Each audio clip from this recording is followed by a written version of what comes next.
guy. Good evening. Welcome to the June 8th meeting of the Yalaman County Water District Board of Directors. And roll call, please. Director Sethy. Here. Akbari. Here. Gunther. Here. Huang. Here. And Weed. Here. Salute to the flag. Sethy, please. Okay. I pledge allegiance to the flag of the United States of America and to the republic for which it stands, one nation, under God, indivisible, with liberty and justice for all.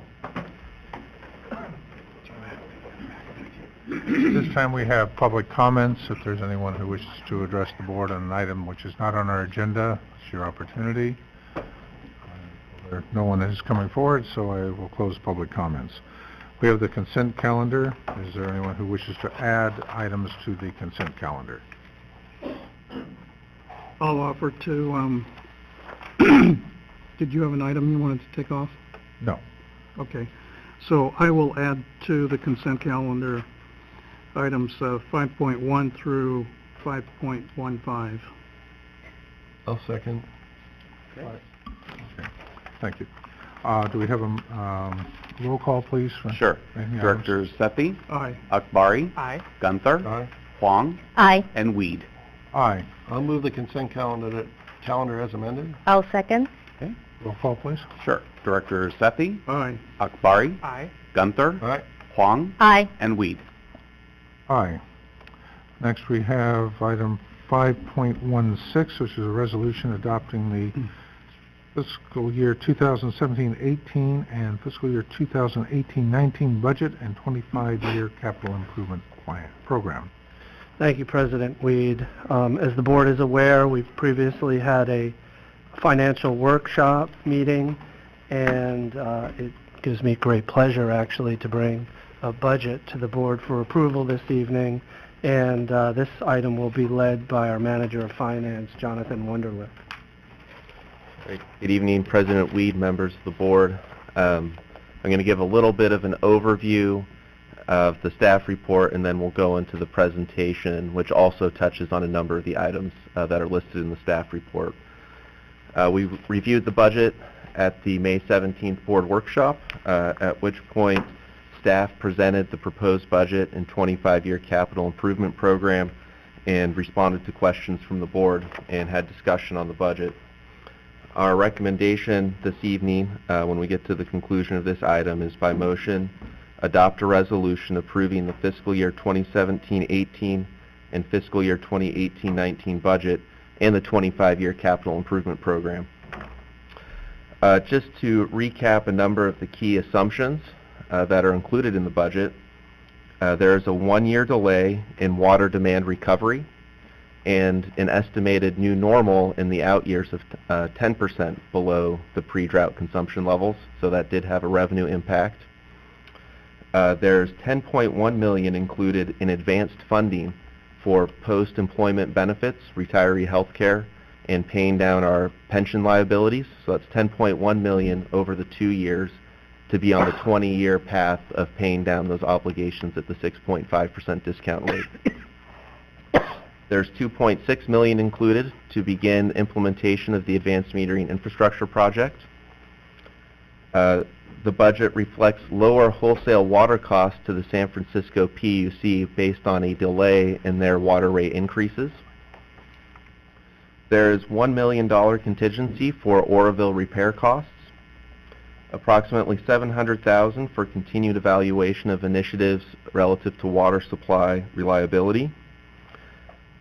There's, over the 2 years, a total of $68.3 million invested in capital projects to maintain and improve and enhance our infrastructure, and over the total 25 years, approximately $750 million. And a revised allocation of property tax override revenues to reflect how state water project water is currently being used to replenish the Niles Cone groundwater basin. So with that overview, we'll go ahead and go into the presentation.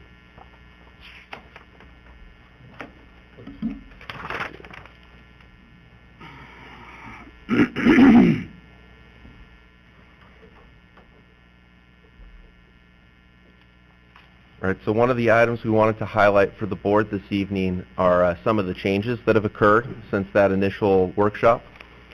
The biggest change is a beginning balance that is $5.4 million higher than expected due to our ability to lower our SFPUC and semi-tropic water purchases really since the workshop until the end of this fiscal year. Also, a reallocation of one position from the general manager's office to engineering to be the full-time manager for the AMI project. And a one-time $16,000 payment to the SAC GIS JPA to address some cash flow needs. And this came out of some feedback from Director Sethy's attendance at that meeting, actually that evening following the budget workshop. Not included in the budget that's presented to you tonight, due to the very late nature of us receiving the information, is the effect of some delayed permitting for fish projects. So I don't know, Mr. Stevenson, if you wanted to briefly talk about that. Yeah, just a few brief remarks on that. And this is late breaking, as Jonathan pointed out, that news that relates to the budget, the capital improvement program, and also the next item on the agenda tonight. So days ago, staff learned from the National Marine Fisheries Service that the draft biological opinion for the Fish Passage project would be delayed further to the end of August. The biological opinion is the key to numerous permits required for the project, and this delay puts 2018 construction, which has been the plan of late, construction of these projects in jeopardy. Because construction is within the Alameda Creek Flood Control Channel can only occur during the summer months, this is likely to result in a one-year delay in construction. The proposed CIP was not revised to reflect this delay, partly because of the very late notice, and partly because construction in 2018 is still possible, although now less likely. If construction is indeed delayed, the impact on year one of the budget and the CIP would be minimal, and the resulting changes to year two and beyond would be captured in the mid-cycle review next spring. So I'll discuss this potential delay a little bit further when we get to the next item related to rubber dam number 3.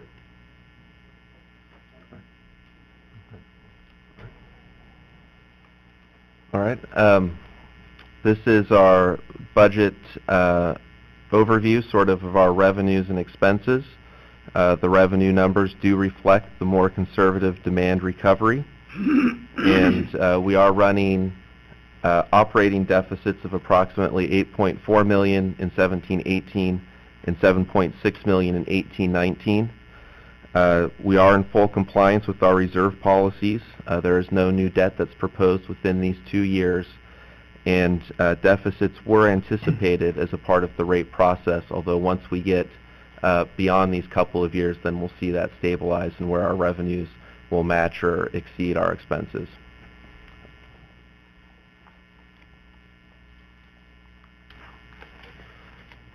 These tables show total district reserves by reserve category, as well as some of our debt coverage indicators. Any surplus reserves are shown as part of the operations and maintenance and capital reserve. Our target for that for 18-19 is approximately $44.5 million. We're looking to finish that year based on the proposed budget about $13 million above target.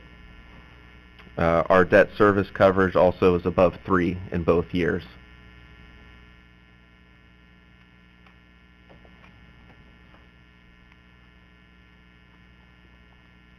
This is a chart that we reviewed at the workshop, but essentially showing how much of various district activities are outside or external costs and how much are the cost of district labor that goes to performing those tasks. So we can see source of supply as well as our general operating expenses. The blue and purple categories make up the bulk, and as would be expected, our operating costs are primarily our labor costs to go out and do those things, to fix the pipes and treat the water, whereas our source of supply costs, of course, are heavily dominated by the cost of those water supply contracts. We've shown the pension and OPEB advanced funding is its own separate category here, separate from the admin. So the orange category is the advanced funding.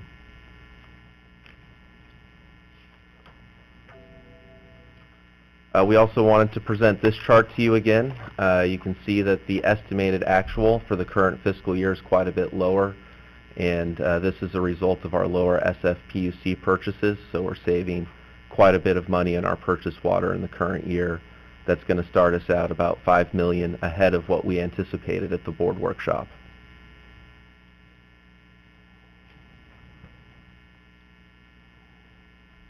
Our next slide is purchase power. There was some discussion in the workshop about how much costs we're avoiding through our self-generation. And so what we've done is for the proposed 2 budget years, added a section on the top of each bar showing how much additional costs we would have were it not for our self-generation facilities.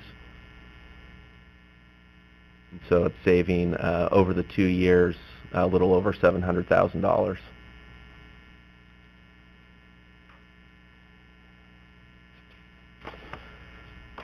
With those slides, what I'll do is turn it over to Mr. Chen now, our budget and rates manager, who will walk us through some of the financial planning dashboard slides.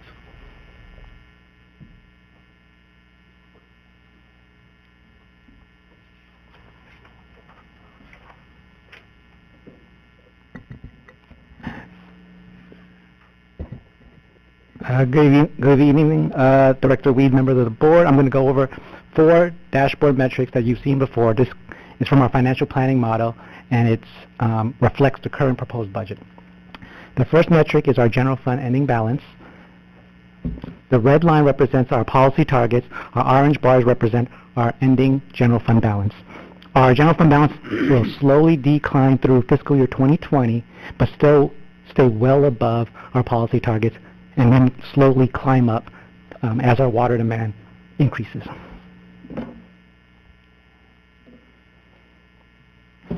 The next metric is our water debt coverage ratios. Our red line represents our policy debt coverage ratio, is 200. Our covenanted debt ratio is 125%. As you can see, we stay well above that through 2023.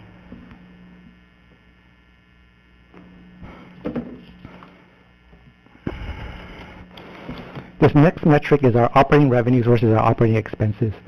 As you can see, the operating revenue, which is the red line, will exceed our operating expenses in fiscal year 2020. The blue bars represent our operating expenses, including debt service and about $14 million in depreciation expense. Actually, on this one, as I recall, we were not going to break out until 2023. Now you're showing this is actually having a net operating profit by after 2020. I believe you believe our next metric will show that. It's a different metric. If you see the next one, that's the 2023 one. And that one's it's a different metric. It's basically rate revenue against revenue requirement. It's slightly different. Rate revenue is basically just our water rate revenue. Doesn't include any of the miscellaneous that we have. As you can see, the red bar represents our operating revenue requirement. The dark blue bar represents our general fund capital expenses. So then, according to this, we'll be seeing a net operating loss through 2022 in the amount of double digits. So it's not necessarily an operating loss. It's just our rate revenue itself will not cover our revenue requirements until 2023. Currently, our rate revenue covers our revenue requirement, just the operating side, and we'll also cover on top of that our general fund CIP in 2023. And if we were to modify our rate projections, increase projections in the future, we could address that or modify that deficit. With additional rate adjustments in the future. This model represents 5% for the outer years and then 3% after that. So we would need to do higher rate adjustment beyond that to accelerate the coverage.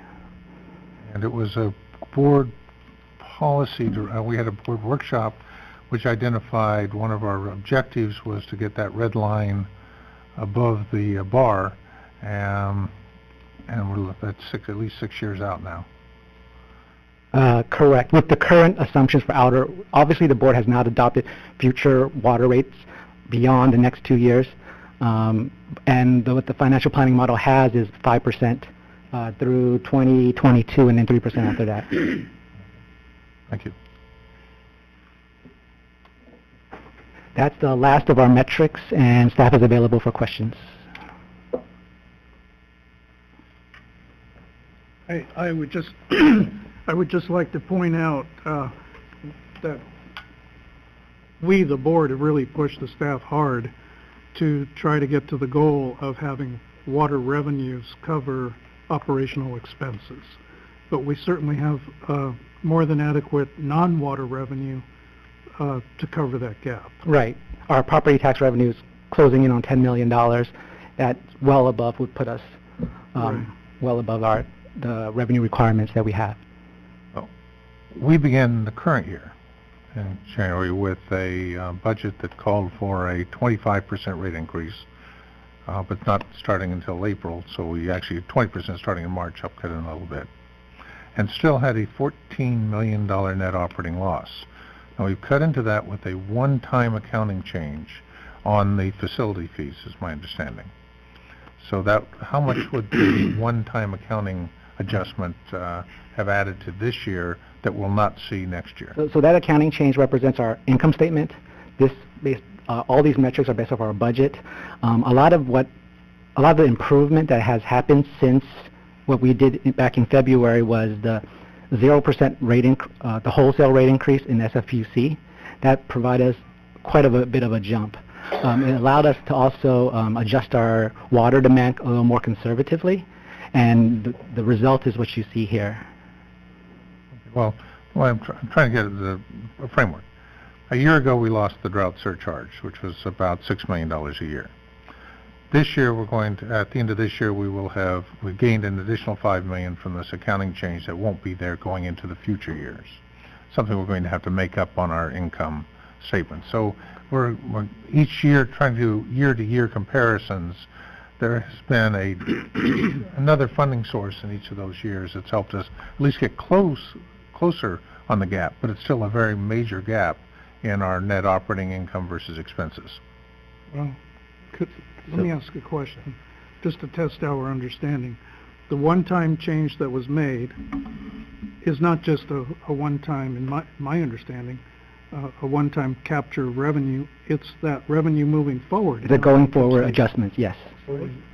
So it will be On an annual basis? Yeah, So it was the just aggregate amount is now moving forward after this change. It's just a recognizing when we account for FCC charges. We used to wait until the very end when the job closes before. Now we recognize it as we get it. So it's not new revenue, it's just accounting for it earlier than what we've done in the past. And President Weed, if I could offer a clarification here. For the purpose of tonight's discussion on the budget, that accounting change actually doesn't have any impact because we budget on a cash basis. And so that change was an accounting gap, sort of accrual-based accounting change. And when we talk about the income statement, I think we show about a little over $9 million in revenue related to our developer fees. About half of that on a GAAP accounting basis is because of this change. So about $4.6 million is because of the change in how we're recognizing it. And about half of it is just sort of the normal revenue that would come in. So we added $4.6 million to this year's books because of this accounting change. Correct, but none of that affects the presentation of the budget because the budget is on a cash basis. That is recognized on the income statement.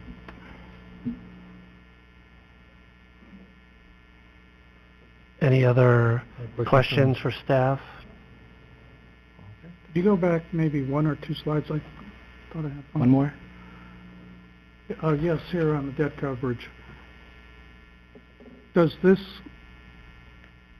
data here contemplate doing another debt offering of some kind, or is this without? We have a debt issuance of $25 million in year 20. It's the first year after the 2-year budget cycle, so it'd be 1920 to pay for the cost of the AMI project. Wouldn't our debt coverage come down as a result of that? One thing I want to mention is our 2009 revenue bond will fall off the books by that time. That's a small amount. It's, $2 million a year or something? right, but a $25 million debt issuance, do you recall over how many years we had amortized that? But you know, if it's a 20 to 30 year period over which we're amortizing that 25 million debt issuance, the annual costs are not going to be more than the 2.8 million or so that are coming off the books, with the 09 refunding being fully repaid. Plus, there's the other component of this as well, which is our net revenues, which are going up. So that's going to also help with the calculation of debt service coverage. We are assuming 30 years at 4%, so that it's a little higher than what the market is right now. Well, this kind of leads into a discussion that I've brought up at a couple of finance meetings before you were on board, which is that we may want to contemplate, considering where rates are at the time, doing something much larger than 25 million. Something more in the neighborhood of like 30 to 40 million, 35, 40. I mean, we have a lot of room. We have a lot of room on the debt coverage ratio. Right. This definitely shows that we're a relatively low debt agency. Just a couple of other things to consider. In addition to AMI, we may want to finance a water supply initiative. We haven't made that decision yet, so it's possible. It's good to know that we might have additional debt coverage available to us. Yeah, well, let me express it the way you did. That we have a lot more room, given where our debt coverage ratio forecast is, to do some enterprising things. So stay tuned. Okay. And just a quick comment on the water supply initiative. We currently have 80 MGD of capacity, possibly even 90, one could argue, with if we had full operation of the groundwater basin. And our demands are running about half that. So I really have some concerns about investigating new water supply initiatives, particularly if they're going to be more expensive.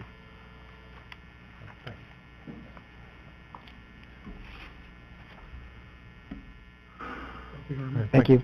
So with that, you have staff's recommendation. Can I make a motion to accept? Yeah. Would you like to do that, Director Sethy? No, go ahead. I'll make the motion, please. I'll second. Moved and seconded. Any additional comments? I have some additional. This is on the Director budget, Sethy. right? Yes, on the Just budget. the budget. Does this also include the capital improvement program as well? Okay. That's all inclusive. Okay. So it's been moved and seconded, and I wanted to bring up something just for some discussion here. I was not aware of what Mr. Stevenson has just brought up as an issue with our permitting process. But when I was going through the detailed line-by-line budget that's in our board packet, there's about 15 pages there.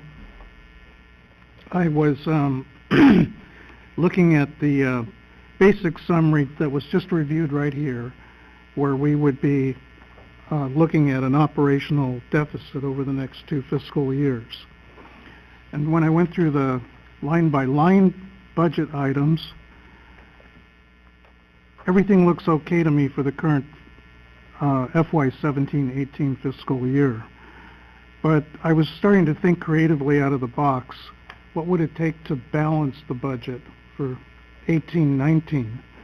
And we have 3 major projects that are listed there. It's on page, I think it's 12 or 15 here. 15. So we have the Vallecillos Channel Betterments project, which we may be able to get some grant funding on, or We're trying. so we could, that's a big project. It may be up to $1 million. But we have the fish ladder at Rubber Dam number 1 and fish ladder number 3. Rubber Dam number 3. My thought was, if we were able to push out the the project for rubber dam number 3, that would essentially bring us to a break-even budget, because it's about $7 million. And so my proposal was going to be for food for thought for the board, because we can always amend the budget a year from now, was to consider just taking action on the fish ladder at rubber dam number 1. I don't know how, I guess both ladders are going to be influenced by the permitting They go in process. sequence. And push out fish ladder number 2 to the following 2-year budget cycle, and maybe even spread it out between those 2 different fiscal years. If we did that, we might be in a better position to meet a more favorable balancing of our budget. That was my thought, and I thought I would throw it out just for food for thought here, that we could take up at a later time, maybe bring it back to the Finance Committee, Water Resources Committee. And I'm not expressing an opinion favorable or disfavorable right now. I'd like to look at the pros and cons.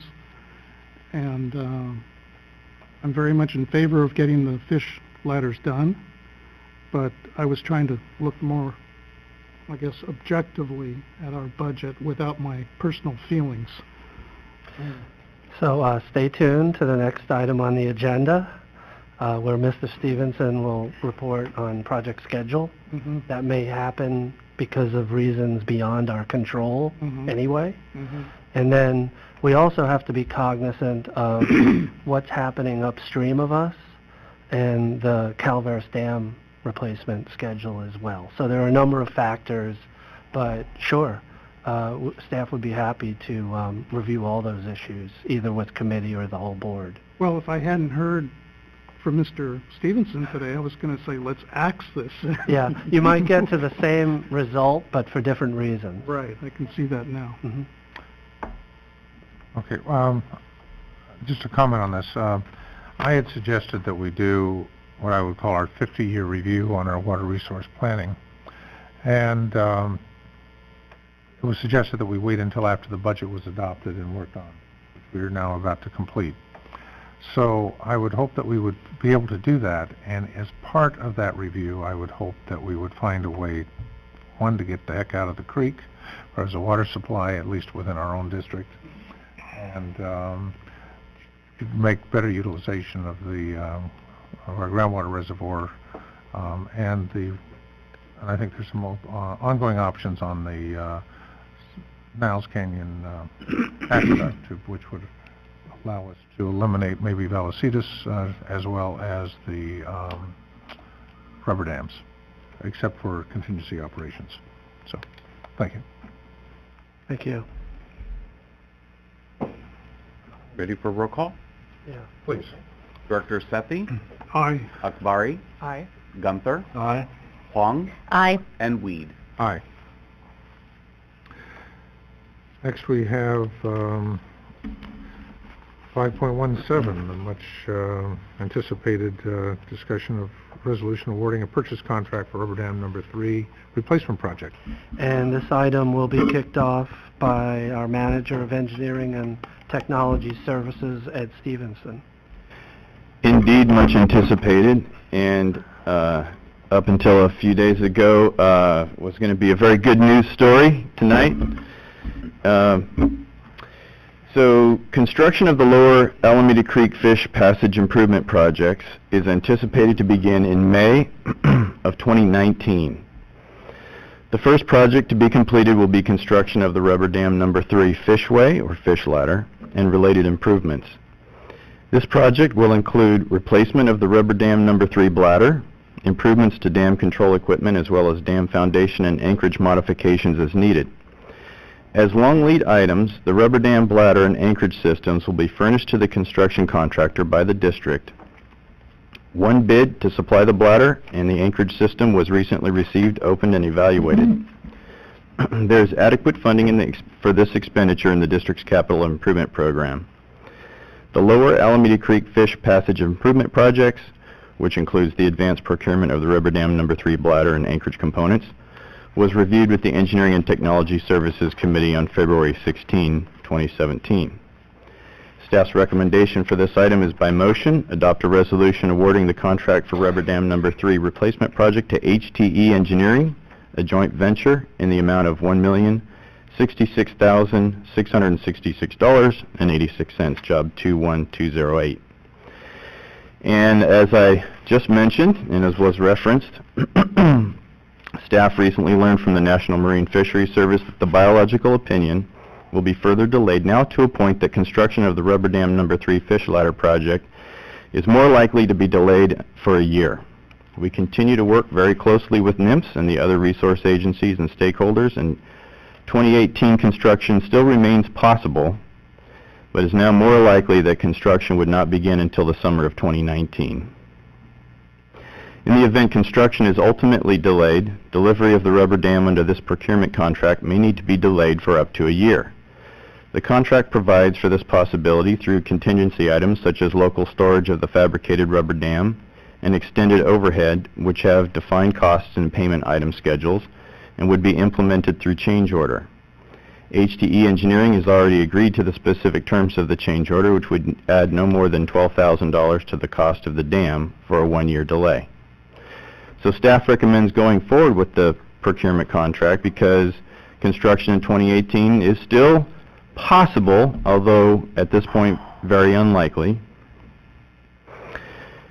The contract includes deliverables that the rubber dam system supplier, that's this bidder, would need to provide to the district related to requirements for the air handling and control equipment, the dam foundation and anchorage. Those requirements have to be provided early so that we can include them in the final design, which we still need to complete, and that's required for all of the other permitting. And frankly, staff feels that this is an attractive bid. So staff's recommendation is to go forward with this contract, even though at this point it is looking like construction may not occur until 2019. And I'll be happy to address any questions. Questions from members of the board?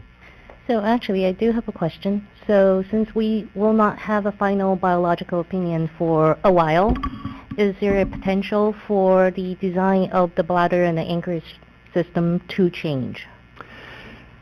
So far, in all of our discussions with NMFS, the regulatory agencies, the Army Corps, which as you recall for RD1, for Rubber Dam No. 1 bag replacement, there were a number of issues that were sort of up in the air up until the last moment. So far, through all of our discussions, it doesn't appear as though there'd be significant changes required to the foundation and so forth. In terms of the anchorage itself, this contract sort of incentivizes the reuse of the existing anchorage that's in the foundation out there now. And so as part of the bid process, the bidders evaluated the existing anchorage, and so their bid reflects whether or not they think they can reuse it. And so HTE Engineering, their analysis indicates they can reuse the existing anchorage. In terms of other, air handling and control equipment, that's yet to be seen, but that's part of the scope of work under this contract.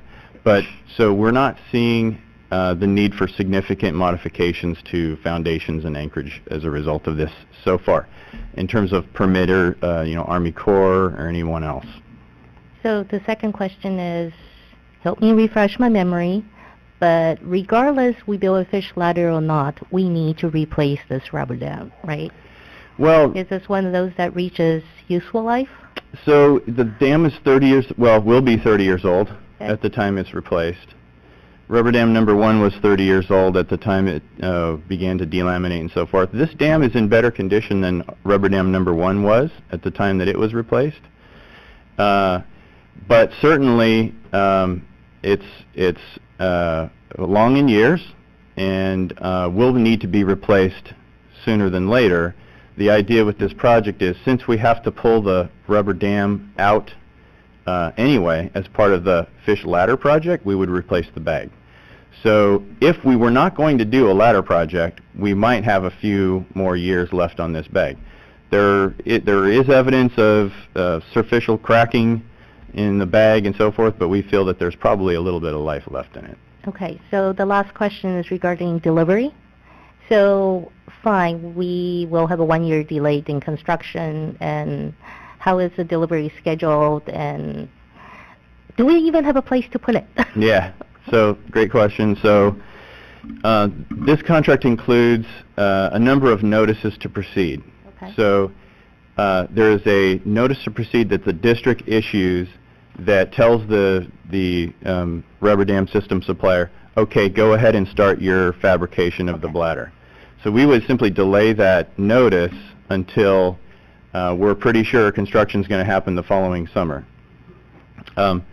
That results in essentially a delay in the contractor's execution or the vendor's execution of the contract, and therefore we owe them like $1,000 a month for that delay, and that's up to $12,000 for the year of delay. So there's that delay in issuance of that notice to proceed, and then there's also in the contract a provision for the rubber dam system supplier to store themselves, so before we take delivery, before we are responsible for the dam, to store it locally in the event, say, our contractor's not ready or something like that, and there's like, the bid amount is $800 per month for that local storage. So in that instance, the district doesn't have to store it ourselves. Of course, we also have the option of going ahead and taking delivery and storing the bag ourselves, and we had done that with the original installation of rubber dam number 3. So that remains an option. Okay, so basically what you're saying is the schedule is flexible, this vendor will work with us, and you're trying to take advantage of a really nice bid price that we're getting. That's why you are recommending it? It's an attractive bid, okay. But as I mentioned too, in order to complete the design, we've got to get those deliverables from this rubber dam system supplier to fold into the final construction documents. All right, thank you. Any other questions? Well, I think there's a flip side to this too, which is if we have the rubber dam in place, or we have the material, it's a whole lot better having it here than having not it here when we need it here. So I think there's a benefit if we press ahead. I mean, granted, it's got to be stored somewhere, but better it be stored somewhere than have everything torn up and waiting when the contractor says, oh, by the way, a crisis hit the plant where we're fabricating this and it's going to be 6 months, particularly when we're dealing with a contract that must start in the summer months, when we can't start it like, say, oh yeah, sure, 6 months. So I'm fine with this.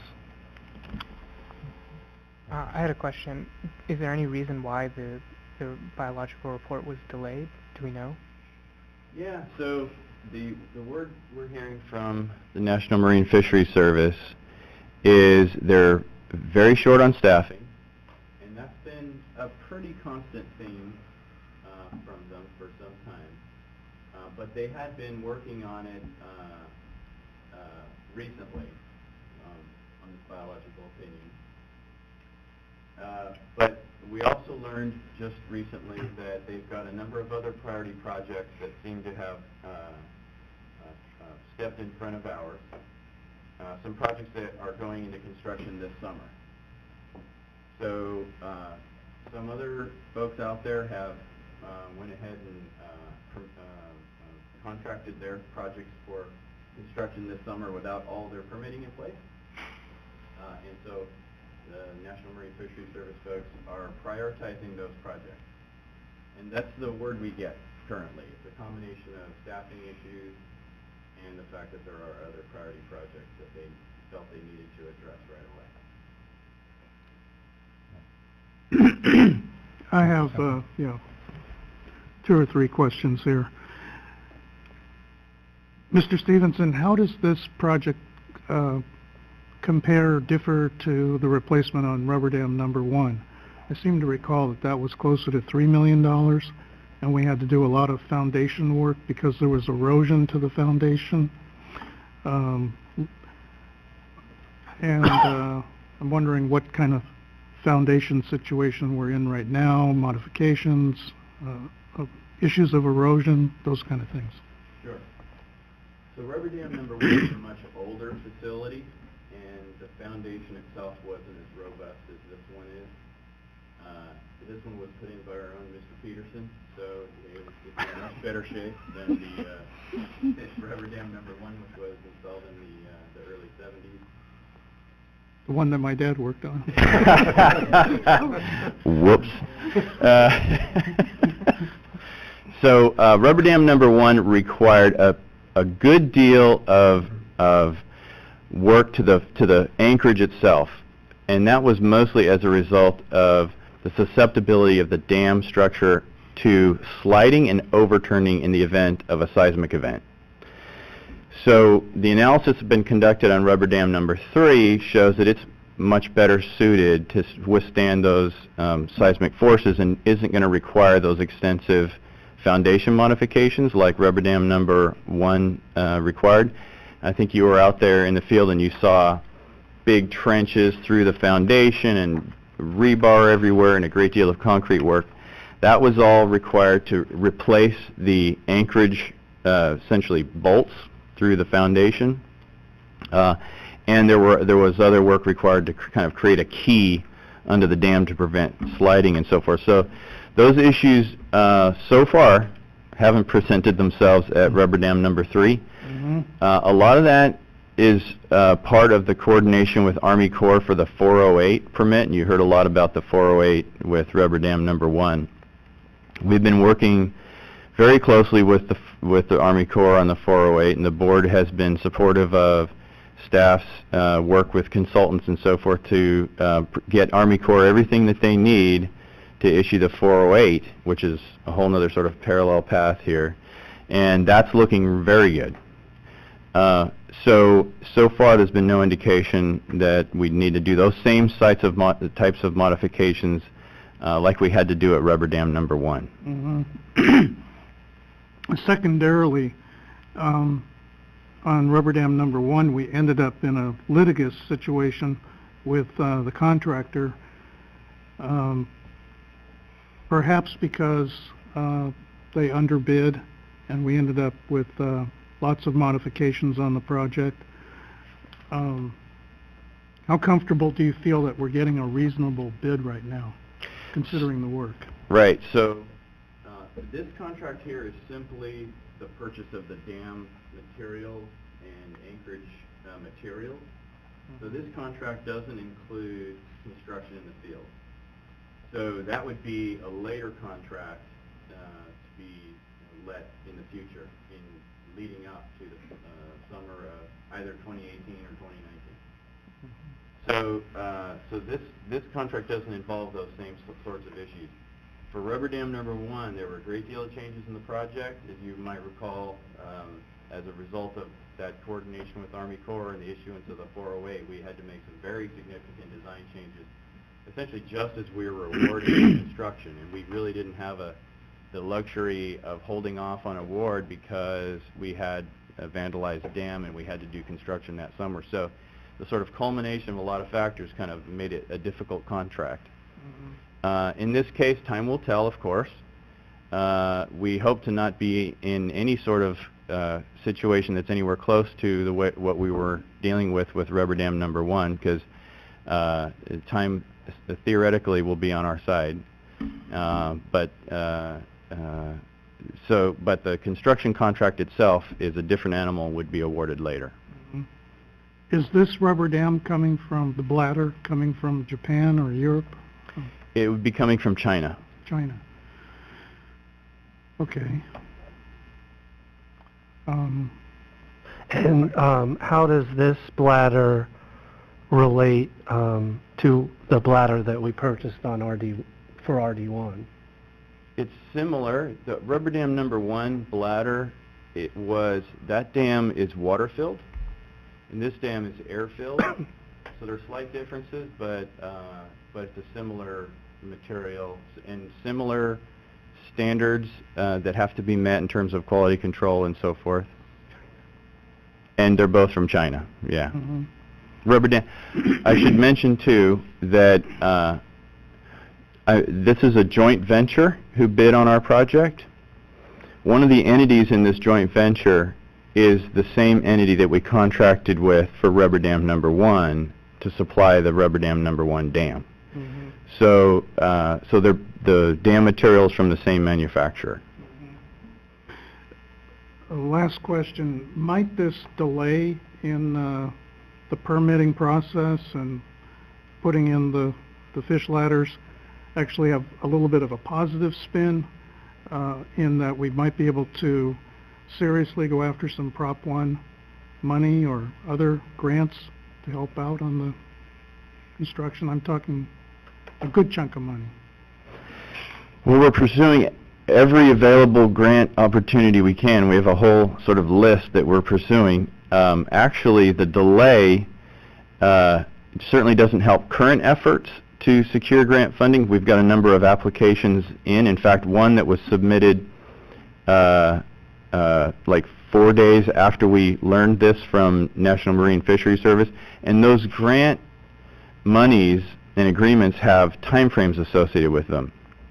Generally, the project has to be complete within 3 years, and so by delaying the start of this for a year, we actually push ourselves out of a number of potential grant opportunities now. Now, many of these simply repeat year after year, but you never know where you're going to be in terms of pools of grant funding. So could it be a good news story? Yes. Could it be the opposite? It's possible. We continue to pursue grant funding opportunities regardless. This is not the same grant pool that the district was recently considering going after in terms of Prop 1, the storage monies. There are other Prop 1 funds and many other sources that we're pursuing. Yeah, I understood this was not the WISIP funding. Okay. Well, first of all, to thank Steve Peterson, who was an engineer in the early days when we were doing rubber dam number 3, put in provisions for a fish ladder in the future, even though it was at that time not a requirement, but foresaw the risk of the environmental communities ever reaching grasp. But I would note the concern, hopefully we can learn some lessons. The Appian tank, because we authorized the start of that construction before we had the permits in hand, we had a change order for $250,000. Ironically, that same evening, we authorized $250,000 for a history book, and the public grasped on that, not on the unfortunate decision to go ahead on the promise from the environmental community that they would soon have a permit in hand. The issues within the environmental community and their ability to execute is suspect. The funding for each of these environmental programs from the federal administration is in jeopardy. They're losing staff because of the threat of a loss of funding. So a lot of the better people are bailing. They're short-persons and as a result, this and a number of other projects will be delayed. A few months or a few years is not out of the question, and we're now talking about protection for 12 months, but who knows what happens after that. I'm concerned about, I would like to see us delay the fish ladders as long as possible, because once we put them in, you have to start operating them. At that point, you start wasting a lot of money in water. You waste water, you're spinning the water out, and that water costs us. So, and you're still not getting the fish, the way this is scheduled, up into the dam for some period of time. So it's not driven by a fish need at this time. I do see in the long term and the need for potentially a rubber dam number 3 for a contingency operations if we were to lose our other aqueducts and we needed an emergency water supply. But that doesn't need fish ladders. It's only done, you operate it in times of a contingency. I still promote and consider, I would like just to see us look at the Niles Canyon Aqueduct as a means of bringing South Bay Aqueduct water into our pits directly without putting it into the creek, where it's subject to numerous risks, one of those risks being the ever-changing requirements of the environmental community. And they only seem to go in one direction. Rubber dam number 1 has not been needed by this district. We get very little infiltration from the waters impounded because of the clay lens in the ground. We do get infiltration above the fault for rubber dam number 3. You don't have that same effect with rubber dam number 1. And we don't need it for water supply. We went through what I think was an unfortunate decision to repair and work on that dam in the sense that, why? But we spent millions of dollars. A lot of show and a lot of bravado. But it was not a viable expense. And had we not built it, the sole cost for these fish ladders at the BART weir would have been on the Alameda County Flood Control rather than us picking up the bulk of that cost. So when I look at $40 million being spent on this project, for what purpose? We can go into the entirely synthetic fish, the trout, including the stillhead trout, as being a rational and endangered species, or an appropriate endangered species. So I'll not be supporting this. I'll encourage us to delay it as long as we can. It's being driven by regulatory issues, which are beyond our current political reach. I'll encourage a no vote.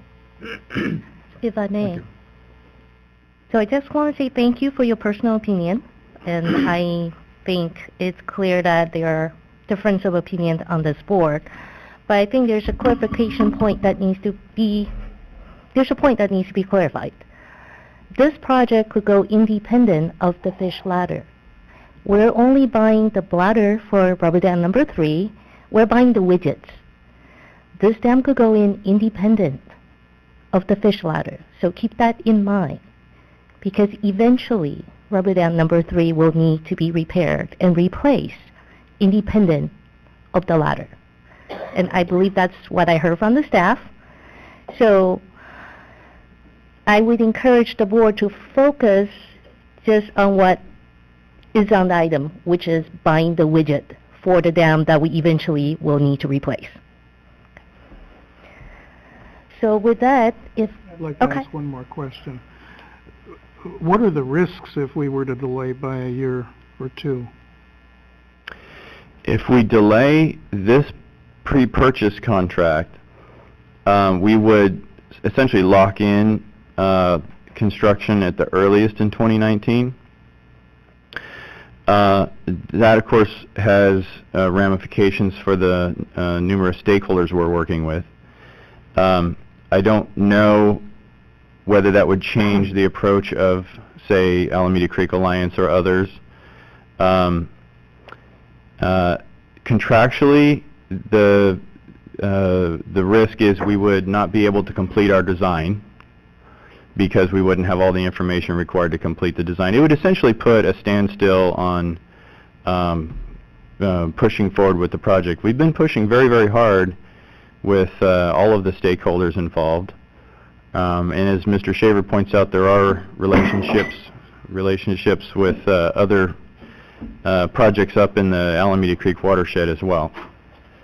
And if I may add to Mr. Stevenson's remarks, I think one of the significant risks is that currently the district has a tentative flows agreement with NIMS, and that doesn't lock in until the biological opinion is complete.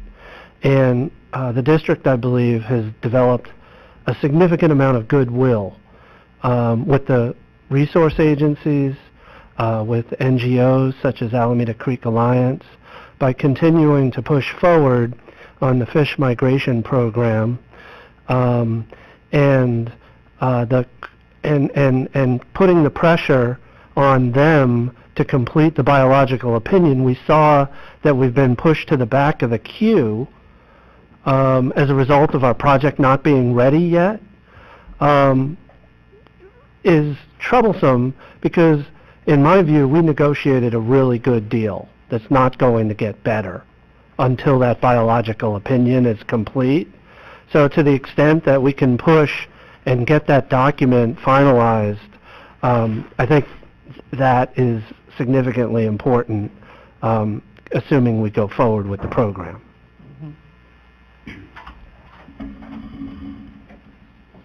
I just wanted to add one other thing, because one of my responses was related to the foundation and modifications required to the foundation.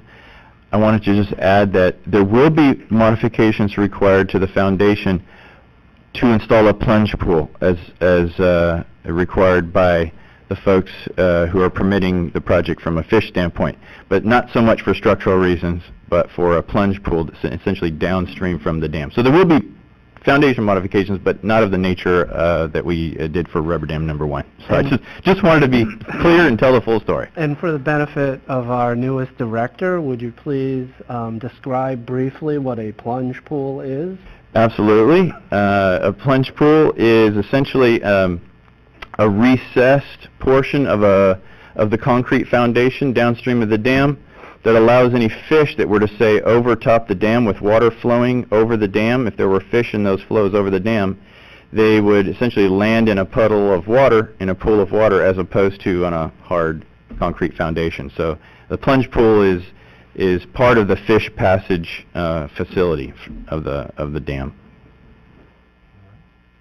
Thank you. The tubers could benefit from it as well. Can I make a motion? Go ahead. I'll make the motion to adopt staff recommendation, please. I'll second. Director Sethy? Aye. Directors Akbari? Aye. Gunther? Aye. Huang? Aye. And Weed. No. We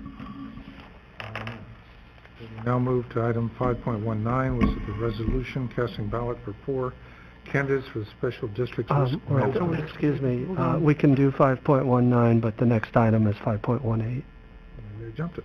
Sorry. 5.18.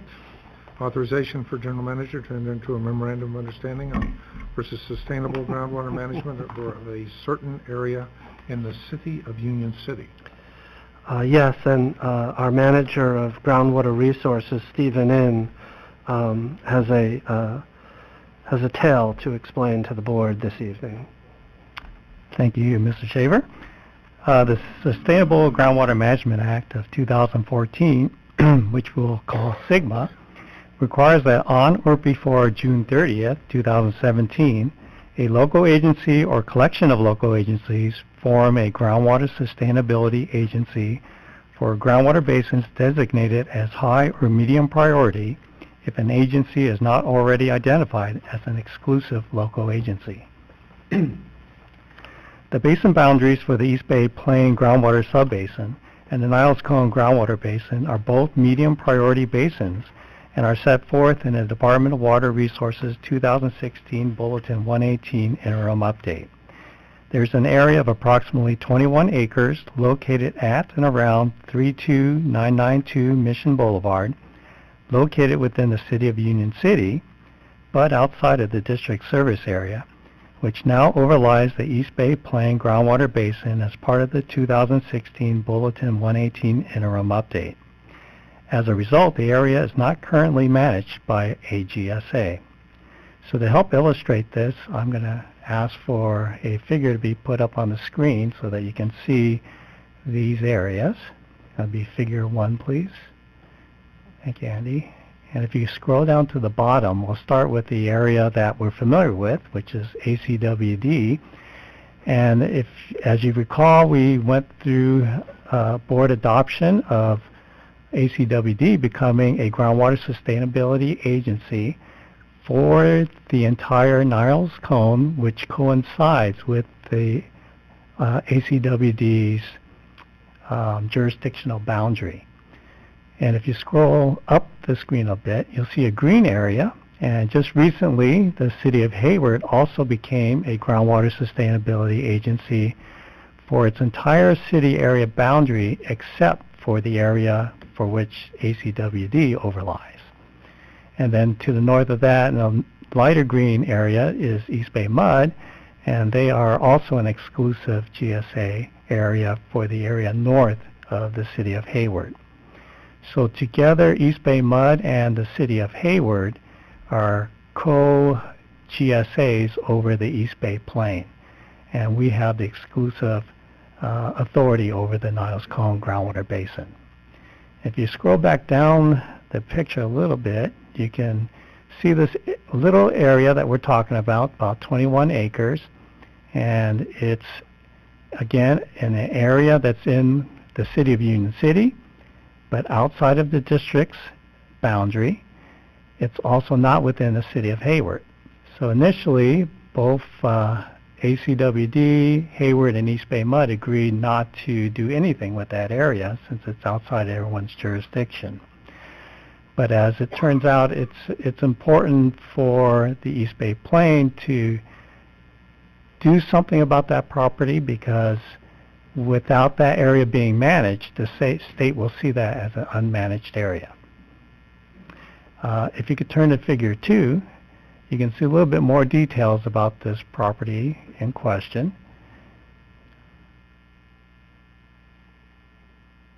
Okay, thank you. And so it's the area we're talking about is the cross-hatched area.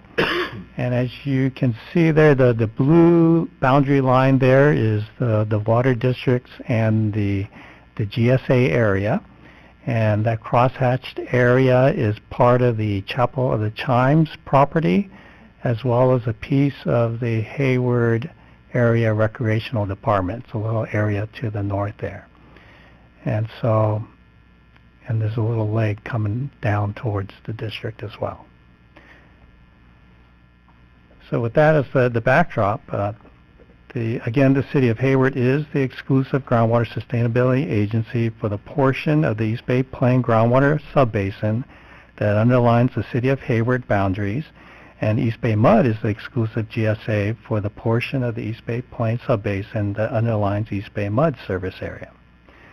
The Alameda County Water District, City of Union City, City of Hayward, County of Alameda, and East Bay Municipal Utility District have indicated a preference for all unmanaged areas within the greater Santa Clara groundwater basin to be included within an alternative plan or a groundwater sustainability plan. In order for the area to be included within a groundwater sustainability plan, it must be managed by a groundwater sustainability agency. It is the intent of the parties to enter into a memorandum of understanding for the purpose of coordinating SGMA groundwater management activities in the unmanaged area that lies within the East Bay Plain groundwater subbasin. Under the MOU, the City of Hayward will modify its groundwater sustainability agency boundary to include the unmanaged area.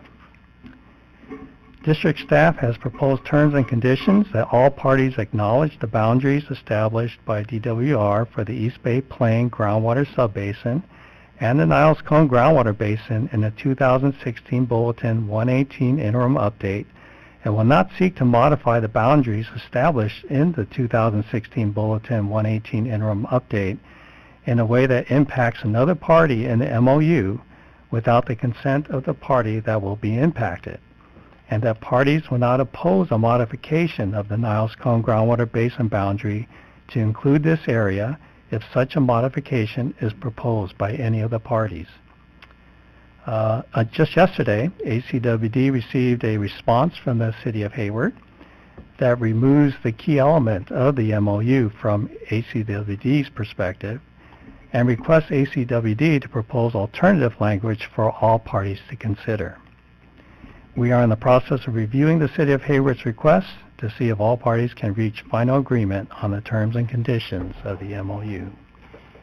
So the staff recommendation is by motion, authorize the General Manager to enter into a memorandum of understanding among the Alameda County Water District, City of Union City, City of Hayward, County of Alameda, and East Bay Municipal Utility District for the provision of sustainable groundwater management of a certain area of the East Bay Plain groundwater subbasin underlying the City of Union City in a final form approved by the General Manager that includes terms and conditions consistent with those set forth in this staff report and as directed by the Board. I'm I'm looking at the directors, and I think I may need to provide a little supplemental information. So, the reason why East Bay Mud and the City of Hayward are really interested in an agreement such as this one is if there is an unmanaged area within their groundwater basin, that could make them ineligible for any grant funding. So obviously, ACWD has a very close working relationship with both agencies on a number of different issues.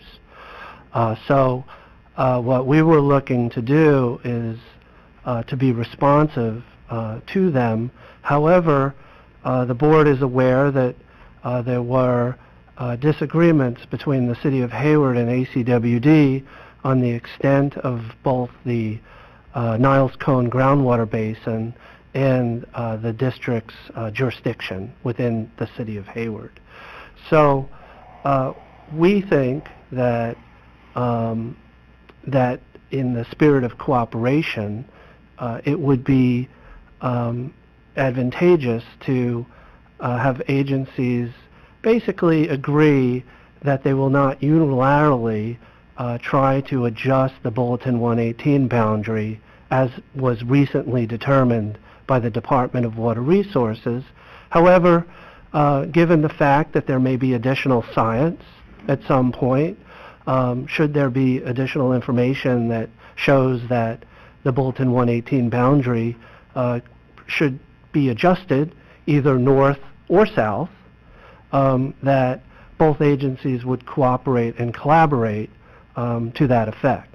And but without those two provisions, I knew it would be difficult to be before the board this evening and be able to explain why would ACWD want to enter into an agreement such as this one.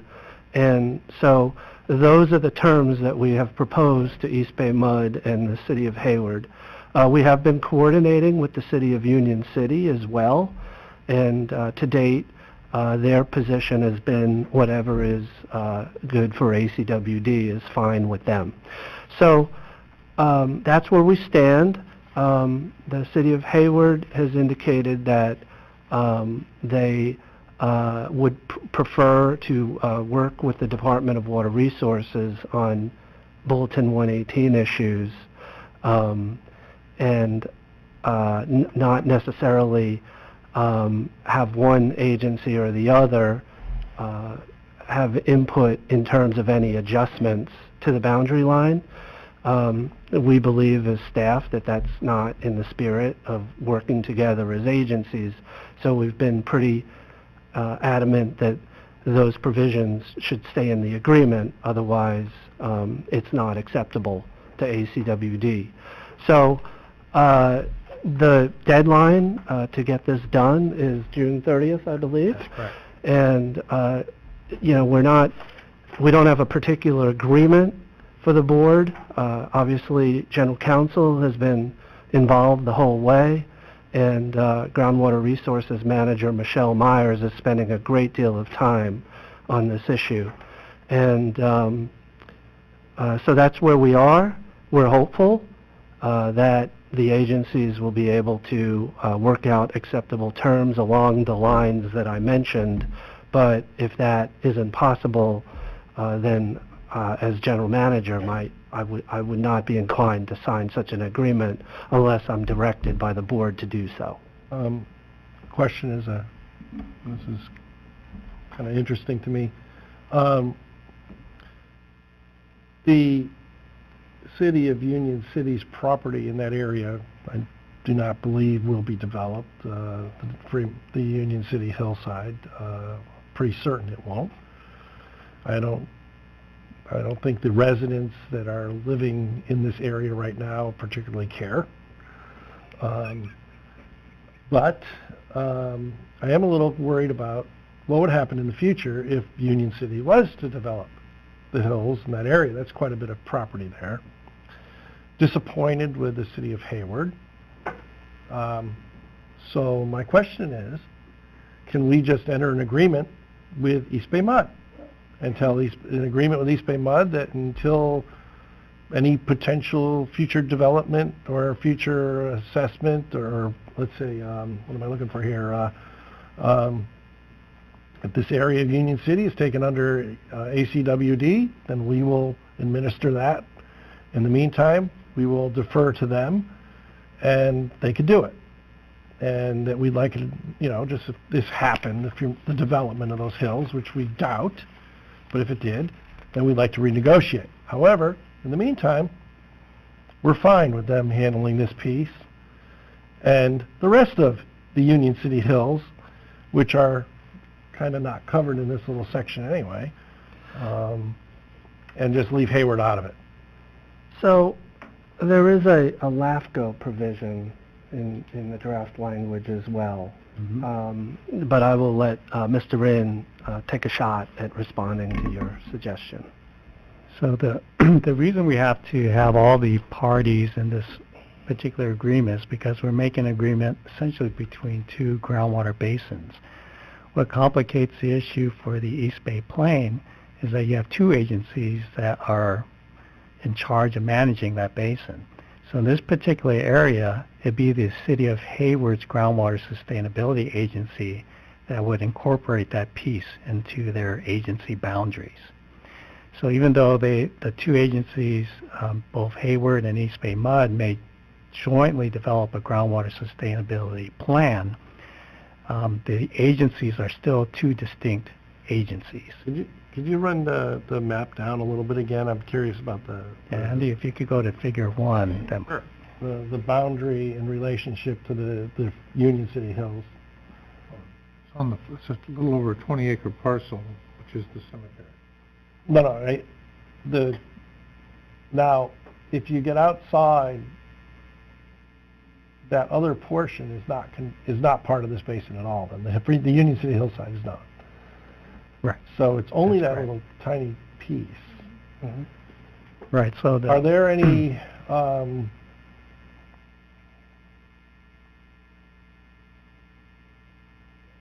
what's the potential for that area there being put into another basin, or is it pretty much just not considered?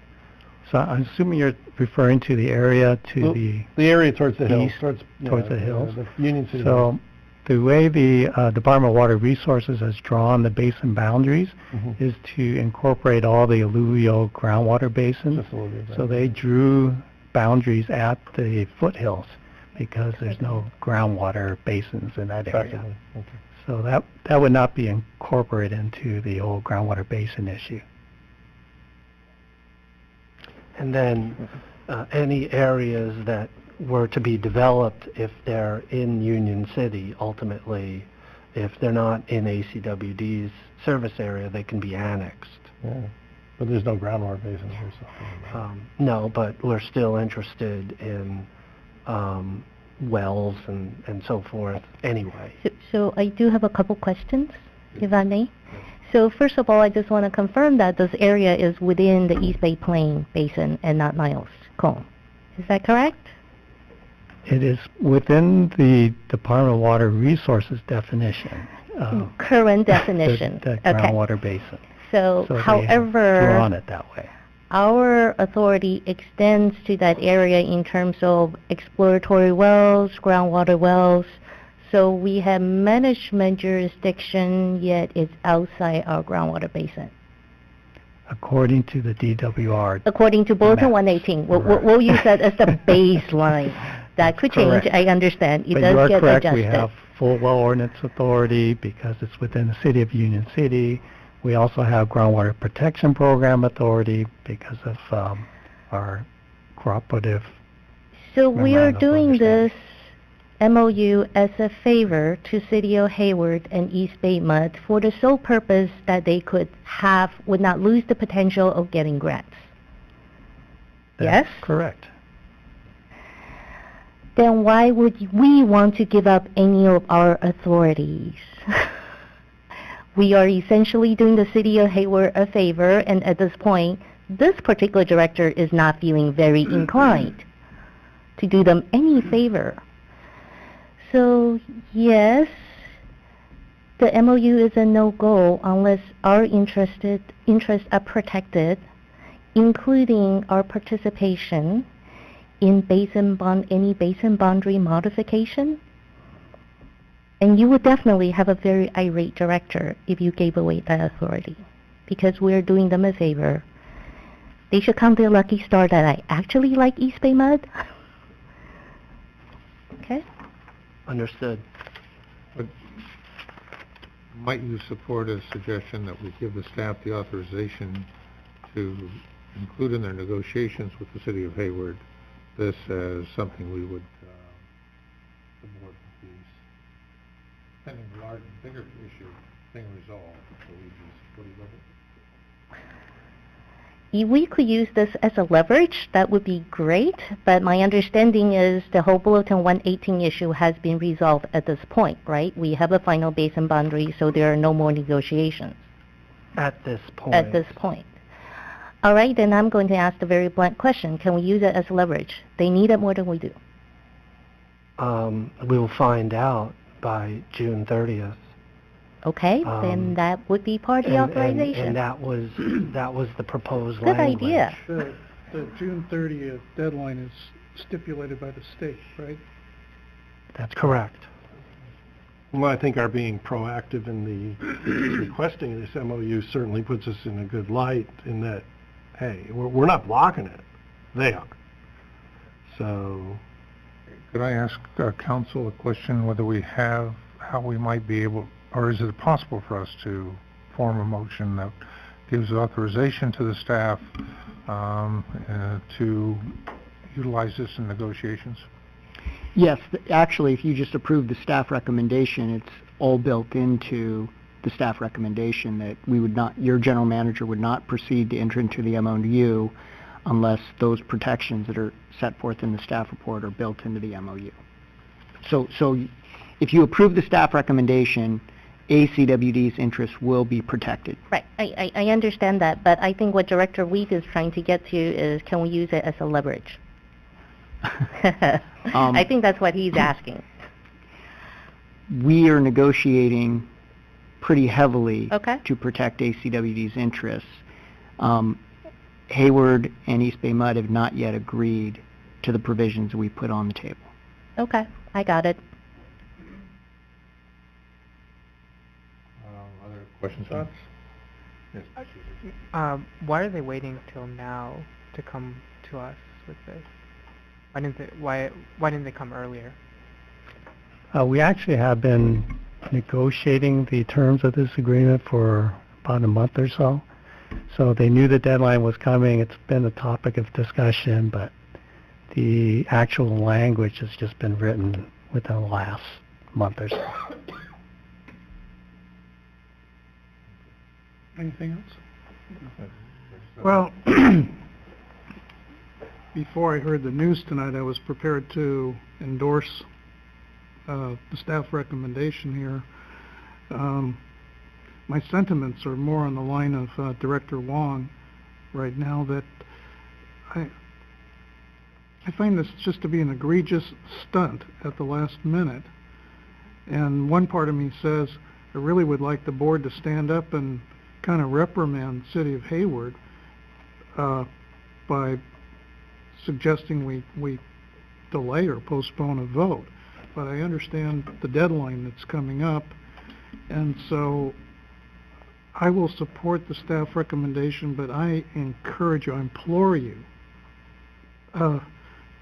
bring all pressure to bear on the City of Hayward among all the interested parties here, and see what we can get done.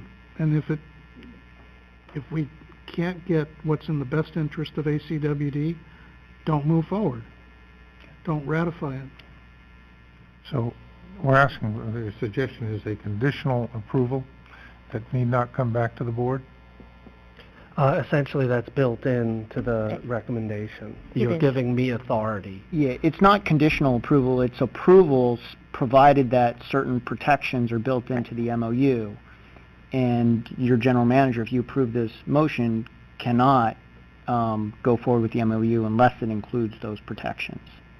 That So are it's not a outlined. conditional approval. It's Yeah, so- approval provided that certain things are satisfied. Yeah, so the boundary, the terms that the general manager has to abide by is actually within the within the discussion section of the agenda.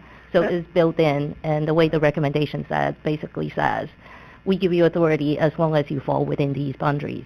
That And is the essence of Yeah. that is, we understand why East Bay Mud and the city of Hayward are interested in this MOU.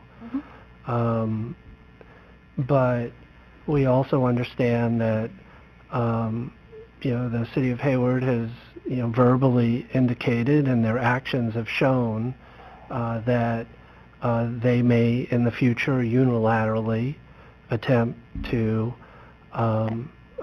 basically have ACWD's jurisdiction within the city of Hayward that we currently have be eliminated.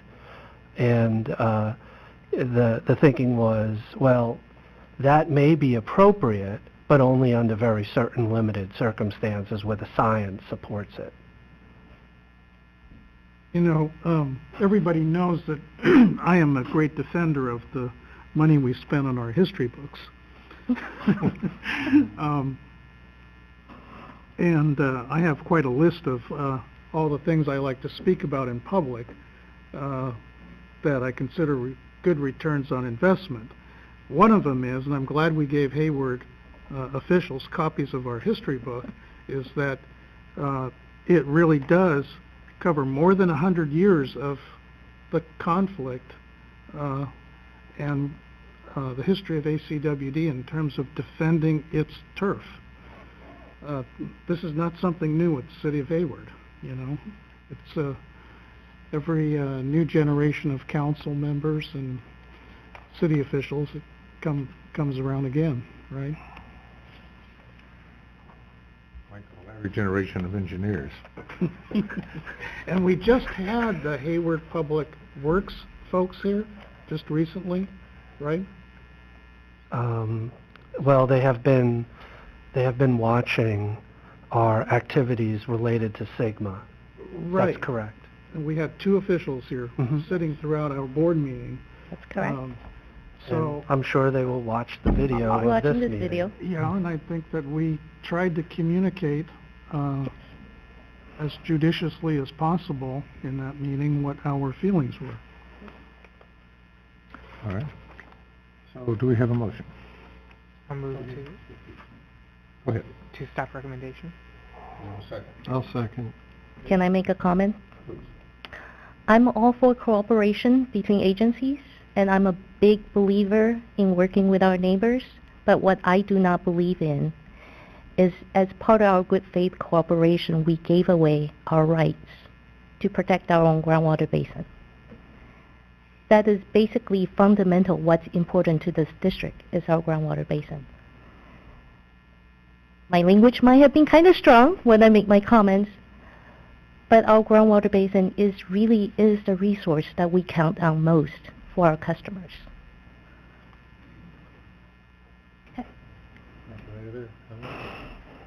I did not realize that the cemetery was partially in our district and partially out, so I will have to leave some bequests that or directions that I put on the right part of the cemetery. I see. Should I end up there? So I think we roll call, please. Okay. Director Sethy? I'd like to go last. Okay. Director Akbari? Aye. Director Gunther? Aye. Huang? Aye. Weed? Aye. And Sethy? Aye.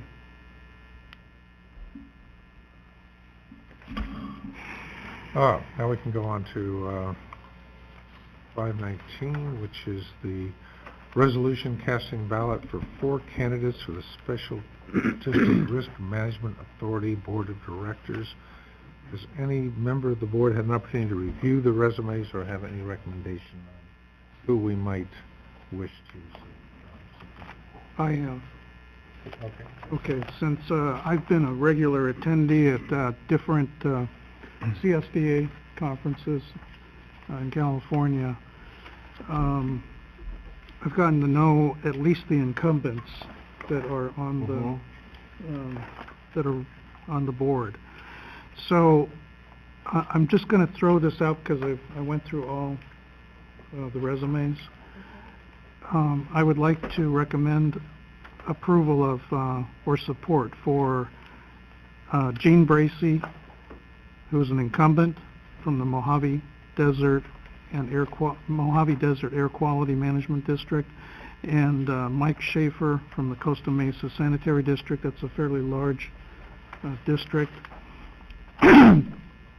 Third, James Hamlin from the Bernie Water and Sewer District. I don't know him, but I'd like to have another water and sewer representative on the board. And then it was kind of a toss-up between Timothy Unruh and Cindy Baudet, both respectable candidates, and they're both from cemetery districts. Just for diversity on the board, and because of the strength of the lady, I'd like to recommend Cindy Baudet. Younger, more energetic, brings a lot of bright ideas. Timothy's a long-term career person, I think 35 years in business. I'd like to see somebody younger and a woman on the board. So those were my 4 recommendations. Do we have any other comment or recommendations? I'll support Director Do you wish Sethy. to make a motion, Director Sethy? Sure. Do I need to name each person again in the motion?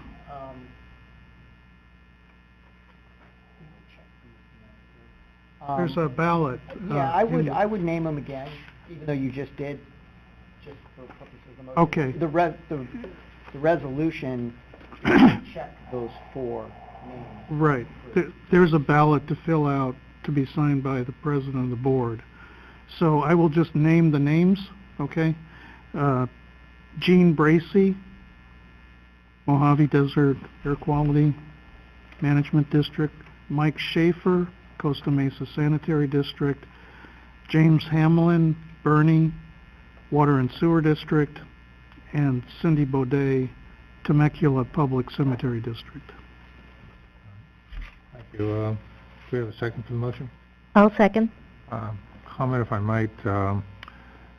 We're members of 2 insurance or risk in this case, Risk Management Authority, Special District Risk Management Authority, and also the JPIA. JPIA appears to have a policy that only elected officials can be members of the board of directors, and I've said before. SODRAMA, as the Special District Risk Management Authority, appears to have staff members that are involved. In fact, we had one of our staff members as a director of this organization. I would ask that the next time this comes up for an opportunity to nominate someone, that it be circulated among our staff and board as an opportunity to put a name in and as a nominee. I think you actually did that because I reviewed myself. I was considering putting my name in. Mm-hmm.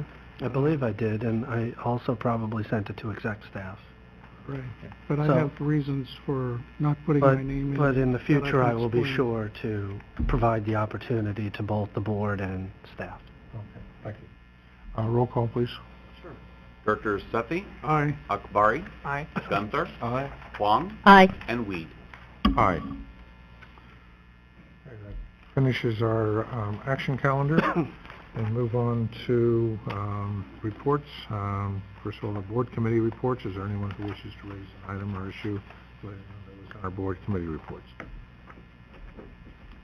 I have one under operational reports. But first, I'll just check. Nothing from staff on that.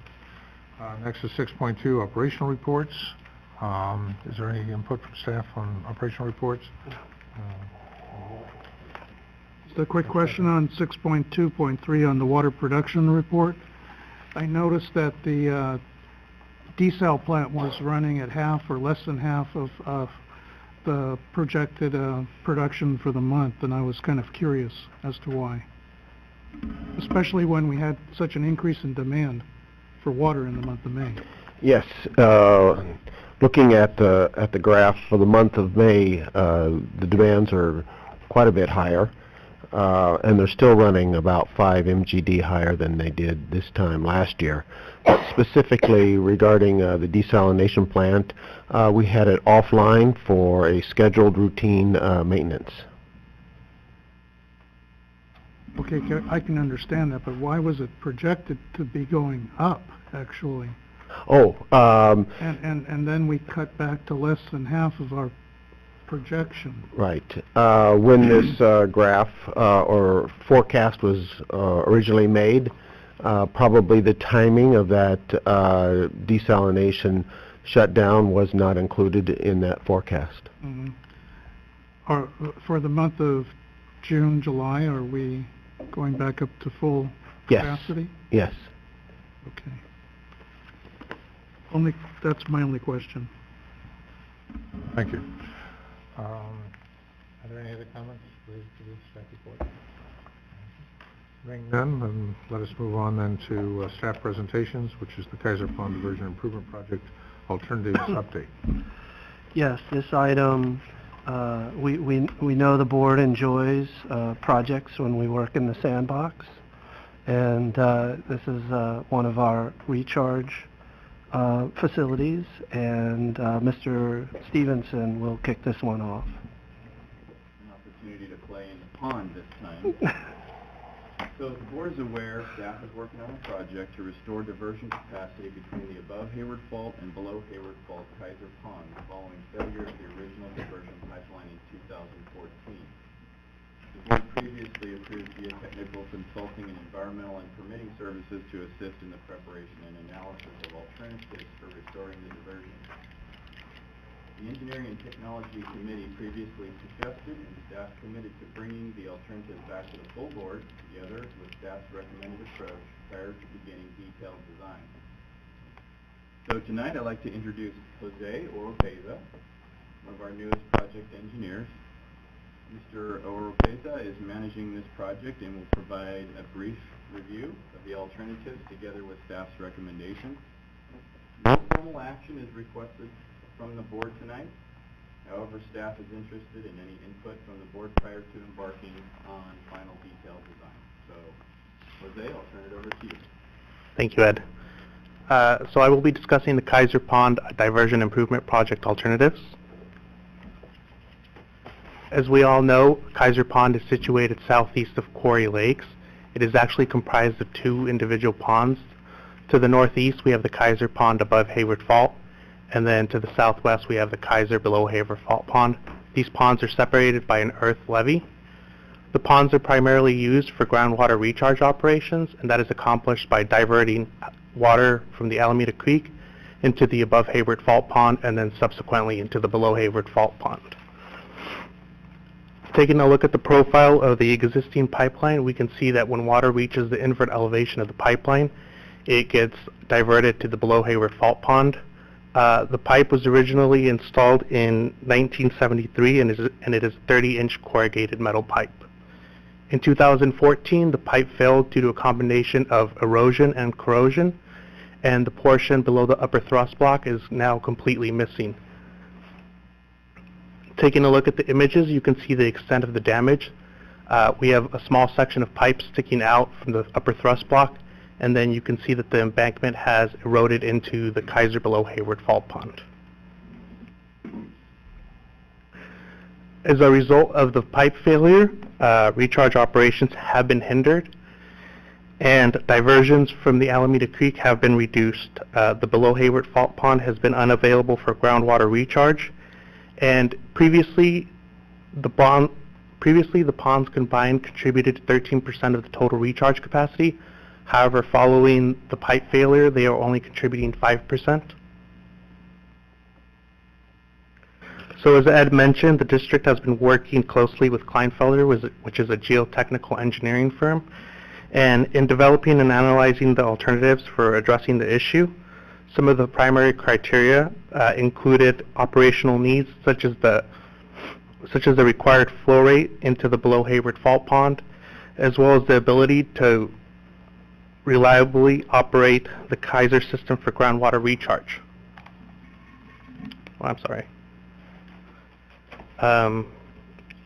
In order to in order to minimize future problems related to slope failures, we know we need to address erosion issues and also perform locally stabilized portions of the levee. And given the proximity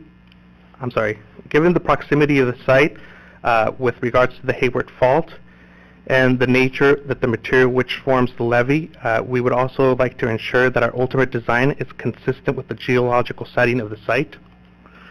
And of course, another primary criteria is to ensure that the initial costs and ongoing costs are minimized, as well as ensure the safety of the site.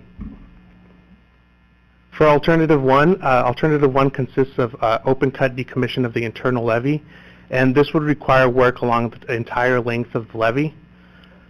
Essentially, what would be done is the levee would be excavated from the exterior limits moving inwards at a 1 to 5 slope ratio until we reach an elevation of 14 feet.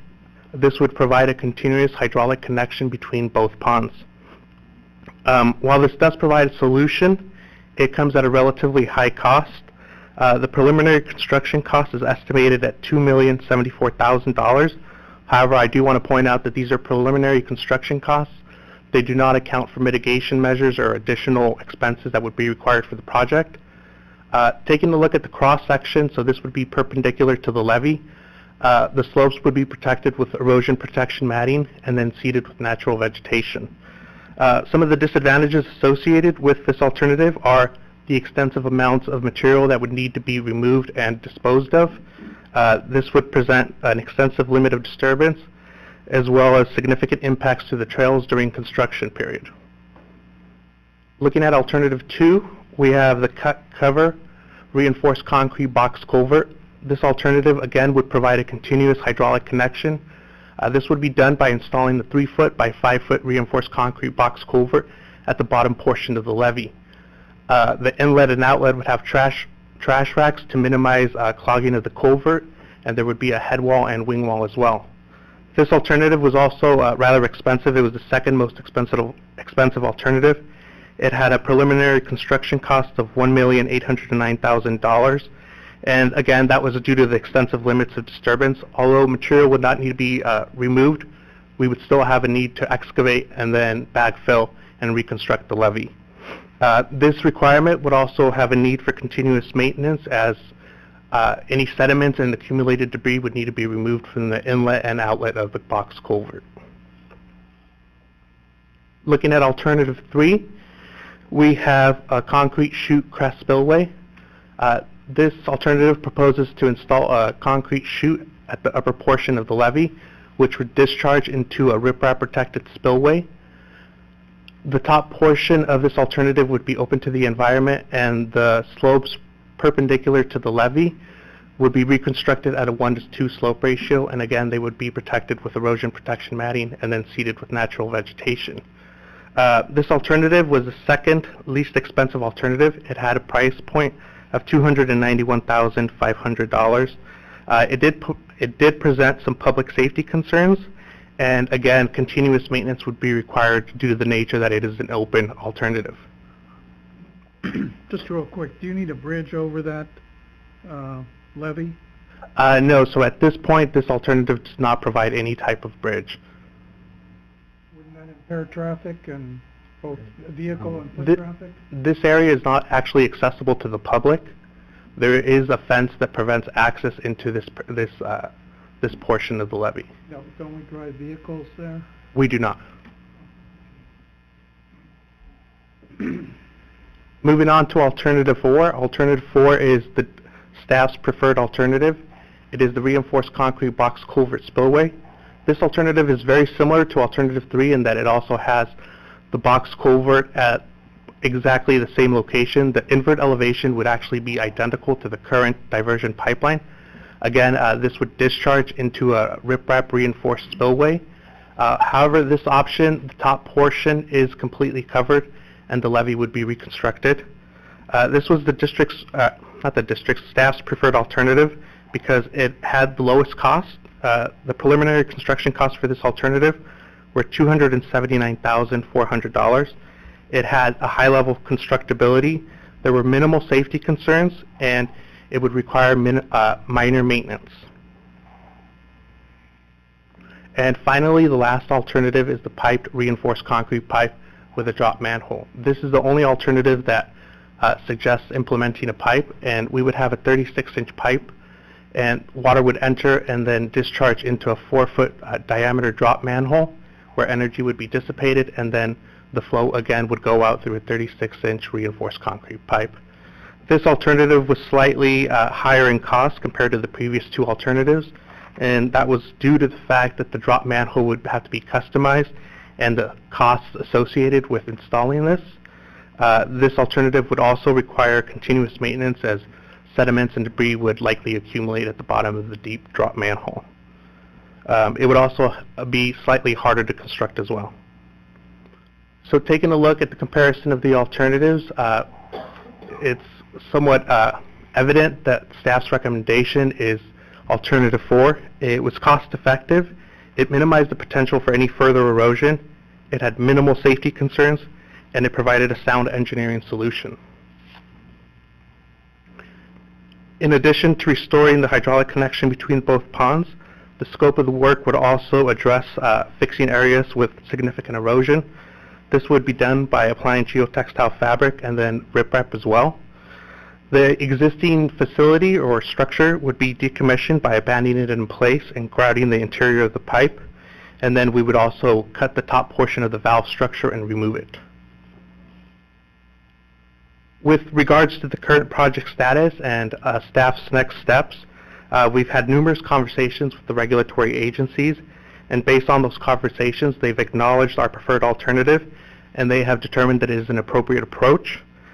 They have recommended that we begin preparing the environmental permits as well as any proposed mitigation. And at this point, pending your feedback, we would like to begin developing the design drawings as well as the construction documents. Are there any questions or concerns? One of the board? I actually don't have that many questions. I guess the only thing that you didn't I'm glad you mentioned the maintenance costs. I was wondering about that because the maintenance cost is very different between each alternatives. Have you considered seismic? We did not consider seismic, and that was largely due to the fact that the levee itself is not an engineered levee. And so should there be a large seismic event, the likelihood is that the levee would fail, and therefore, you know, the diversion pipeline, whichever alternative we choose, would also subsequently fail. That was supposed to be the second question. Oh, I'm sorry. Is the base of the levee safe? But I guess it's potentially a write-off anyway. Mm-hmm. So we're just putting in the structure that assume in a large seismic event it will fail anywho. Okay. Correct. Thank you. We have the advantage of having this at committee, and I basically said my comments there. And one of the things I found, I don't want to use the word disturbing, but I found fascinating, is the need for permitting and mitigation to replace a pipe in a non-natural setting as this. I'm surprised we don't need to install a fish ladder. Thinking about that tonight. After all, we're going from one pond to another. And yet we can't get our permits for our fish ladder. That's going to actually maybe do something constructive. I just truly find this completely amazing, and hearing the issue earlier tonight about NIMS not being able to have time to do our permit there, yet other agencies have time to deal with this. And the pictures up here don't do it justice on the screen of what we're dealing with out there. I don't know if anything is left natural out on that berm. So anyway, I support it. I like the idea. I'm not terribly concerned. The earthquake will solve our problem. But anyway, that was my comment in the committee meeting, and I just made it again publicly. Beware, they might call it a mitten crab passage. Go ahead. In the event that if and when we have a major seismic event, the result will be a naturally occurring low-cost diversion. That's my conclusion. They would probably require us to rebuild it. So, your the posting of your quotes there on construction costs, how much would the mitigation and decommissioning of the old pipe and everything, how much is that cost burden? As far as mitigation is concerned, we don't have an actual value, and that's simply because we are required to propose mitigation. However, we have to get feedback from the regulatory agencies. And then with regards to decommissioning of the existing structure, that's actually built into the preliminary construction cost that you see here. Mm-hmm. If I recall correctly, I believe the cost was in the realm of $15,000 for decommissioning the existing structure. Regardless of a seismic event, which one of these choices has the longest life expectancy? So that was a question that I did talk with the consultant about, and the answer that they provided was that at this stage of the design process, there's no clear way to distinguish which one would perform better under a seismic event. We have to remember that, you know, the levee isn't engineered, so more than likely the failure would be associated with failure of the levee. And the last question is, what would be the timeline to completion of the project? So at this point, our schedule is projected to have construction begin in the summer of 2018, and that is pending, you know, all the permitting going according to our proposed timeline. So we are restricted to the summer month construction period, so I would say that approximately 4 months would be the construction period. I think that's what the window is. Actually, I have one more question. I hope you don't feel embarrassed. No, not at all. But I just came to know you as a new employee of the district, and I thought maybe this might be a good opportunity to share with us a little bit about your background and how you came here. Yes, absolutely. So I have a bachelor's degree from Cal State Northridge, and then recently I just completed my master's degree here at San Jose State in Water Resources and Environmental Engineering. And I actually began my career here with ACWD in the groundwater division under Stephen N. and Michelle Myers. I was living in Southern California, and I saw the position. I thought it was a great opportunity, and so I took a shot at it, and that's how it brings me here. Great, thank you. Thank you. Good luck on your career here. Thank you. Two design questions. We had a unfortunate experience with ponds and a passage on the other side of the creek, near the BART tracks, where we did not put the riprap low enough when we drew down the groundwater basin for some construction. Have you taken that into account, and will you be running the riprap probably below what is the current or historic water levels? Right. So the minimum water surface elevation that was provided to our consultant, I believe, was 16.5 feet, and the riprap actually extends below that. And there's also riprap at the inlet as well as the outlet. And so the idea is that that would help mitigate and minimize any further erosion. So I can actually go back. But our problem was a periodic drawdown of the intentional drawdown to do work in the creek bed. I would hope that you look at those numbers, see how far we drew it down historically, and consider putting the riprap. That adds a construction challenge to you of how do you get the water low enough to do the work. Right. I'm not sure I understand your question. Could you clarify? The experience we had in the past was we had we dropped the water level in one of the ponds. Water coming through eroded, a major erosion and a failure of the pipe sections as it eroded the embankment. That was an unusual experience because we had drawn down the groundwater table to do work in the creek bed, something we may still do as we go into the fish ladder game. So I'm encouraging you to look at that to make sure that we don't run into that type of situation. And maybe there's a way just to shut off the flow at one end with a gate that would, if that eventuality came about, that we would not repeat our past experience. Okay. Well, I will definitely note that. That's what was protected below the minimum water surface elevation. To the historic level. The next is the height of the 3 feet. Inspecting a pipe that's only 3 feet high, I don't know what the additional marginal cost would be to have a greater height that you would be able to more easily access the passage for inspection. Three That's an issue. feet is not a problem. Okay.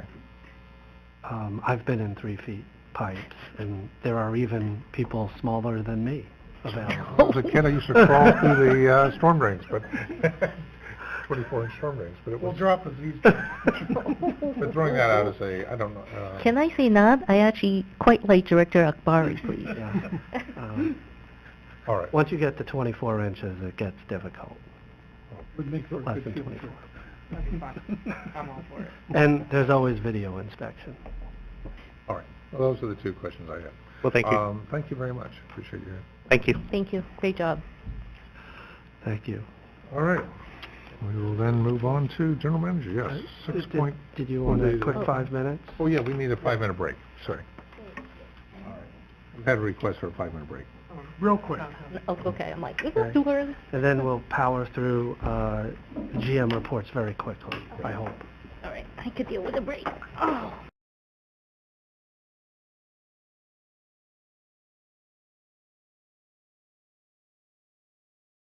Um, 7:58. And now go to General Manager's reports.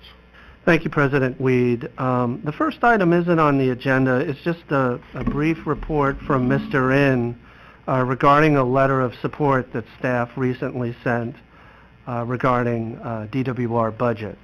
Mr. In? Okay. On June 1st, the district received a request from the state water contractors to consider signing a letter of support to the Budget Conference Committee to provide funding that will advance a multi-benefit approach to flood control and provide critical funding for emergency repairs due to the significant amount of rainfall received this year, deferred maintenance and flood protection projects in both urban and rural communities. Specifically, the letter supported the following 3 actions.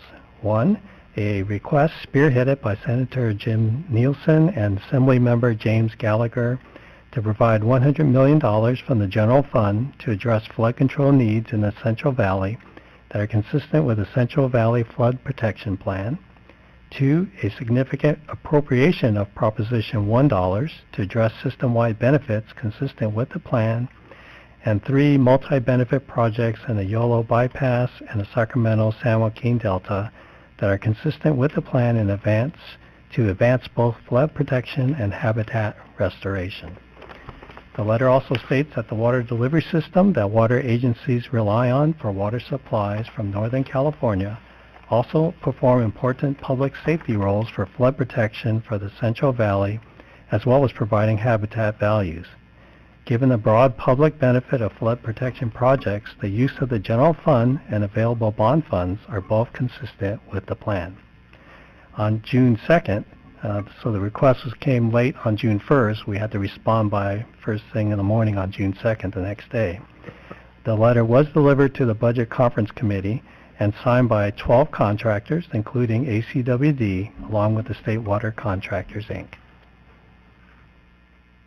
So the idea is it's general fund or Proposition 1 funding and not water agency funding for these flood control issues. The second item is potential state-implemented tax or a public goods charge on water. And as the board is well aware, for the past couple of years there has been much talk in Sacramento about the implementation of a public goods charge on water bills to address affordability and accessibility to a reliable and safe water supply issues in disadvantaged communities in the state, primarily in the Central Valley, but in other locations as well. And while it's a very real and serious issue that there are communities in the state that do not have access to safe and reliable drinking water, both the Association of California Water Agencies and California Urban Water Agencies have been attempting to guide the discussion away from a public goods charge until Number one, the scale and scope of the problem gets better defined, and two, other options are considered that do not negatively impact low-income households in the urban areas of the state. So on Friday, I became aware that legislation will likely be proposed within SB 623, I believe it's pronounced Monning, Senator Monning, to establish a ratepayer assessment or a tax or fee on water as one of two funding sources for funding for this important social issue. I did want to point your attention to the attached KUA handout entitled Tackling California's Water Accessibility and Affordability Issues. And if you look, it's page 3 of that handout. That's this page right here. That shows a pie chart. Hopefully you can see that. What that shows is that the proponents of a public goods charge acknowledge that there's capital funding available to address many of the issues in these communities. However, the communities lack the resources, funding, and expertise to address the continuing O&M related requirements after the capital work is complete. So then if you look at page 4, there's another graphic there that shows that there are roughly 10 times more low-income households in the urban or KUA agency served portions of the state than in the disadvantaged portions primarily in the Central Valley that need this funding. So you also should have received an Aqua outreach alert, and Aqua members are encouraged to send letters in opposition to SB 623 to the Assembly Environmental Safety and Toxics Material Committee as soon as possible. While a hearing date has not been set, the bill could be heard as early as June 13th. If the hearing is set for that date, letters would be due by June 6th to be reflected in the committee's analysis. But basically, Aqua is accepting letters until tomorrow. Or the district could choose to sign on to a multi-agency letter, and I'll just mention that quickly in a second. Assembly member Bill Quirk, who also represents ACWD's service area, is the chair of that committee. So given all the issues involved, and I did provide this information to the board previously via email, I agreed with Vice President Sethy's request to add an item under GM report so the board can deliberate on this issue and provide guidance to staff and the district's Sacramento representative. So there are a number of options. We can sign on to a multi-agency coalition letter from Aqua to oppose the bill unless amended, and I have a draft that was sent to me on that letter. We could send ACWD-specific letters to various entities. We, of course, could choose to do nothing, or we could do some combination of some of these activities or some other approach. So there are numerous areas in the state now in which a public goods charge are being considered. Also, there's talk about perhaps in a budget trailer bill and other areas, but there are very strong proponents of this approach, including Lester Snow. And so basically, since there is a little bit of time to determine exactly what we should do as ACWD, I thought I'd take advantage of this meeting this evening and just hear what you all have to say. I definitely agree that there is a problem that needs to be addressed, but I really don't think a public goods charge is the vehicle for it. Believe it or not, we actually have a lot of customers in our service area that perhaps looks wealthy on paper because they just happened to buy a house here a long time ago, but they definitely have cash flow issues because they're on fixed income. This would unfairly punish them. Why should our customers who could barely afford a water bill help pay for a water system somewhere else, especially when there are funding sources available to pay for these plants? There are grants out there. There are state revolving loan funds to build these facilities. I do agree O&M is an issue. That's something that has been known for a long time, many, many years, that there are some plants that's built under for small community and using state revolving loan funds that just died because nobody could operate them. So I think this is a very quick band-aid to fix a problem without really understanding the problem and it unfairly impact our customers. What I would suggest is actually a hybrid approach. I would prefer we not only sign on as part of the coalition, but perhaps because Mr. Cork represents us, we could do a specific letter reaching out to him, highlighting the unfair impact that this trailer or this insertion might have on his constituents. So the two letters would be slightly different. One is much more local, just for Mr. Cork. And I should have mentioned this in my report on this item, but in the next general manager report item, staff is also planning to meet with Assemblymember Quirk's staff next week, Friday as a matter of fact, primarily on a different topic, but this could also come up in that conversation as well. I would encourage you to do that and provide statistics and facts so we could help his office to quantify the impact to his constituents. I agree completely with Director Huang. I think we need to target, we can sign on to the others, but I also feel we should have letters to our own representatives. I would suggest also that we send them to the other members of the Assembly as well as the State Senate. I have difficulty with, that they're going to throw all this money out there, and yet, what's the guarantee that it's going to work? I mean, these communities have already shown in many cases where they can't produce on this stuff. And so we're going to be funding for facilities out there where we have no say in what happens. And, I guess that's always the case, but I have extreme difficulty with this public goods charge. We have enough people that have come down here before us during our rate hearings begging us because they can't pay their water bill. And there's nobody in the state helping them.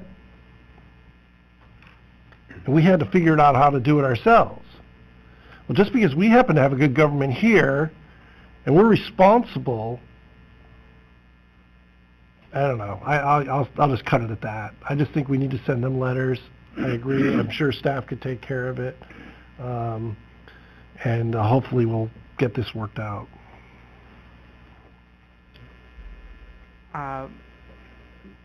I'm in agreement with both Directors Huang and Gunther. I think it would be better if we sent individual letters. I don't think it's a problem if we sign on to anybody else's letters, but I like the idea of us reaching out to our individual local elected representatives, both on the state level and the Assembly level.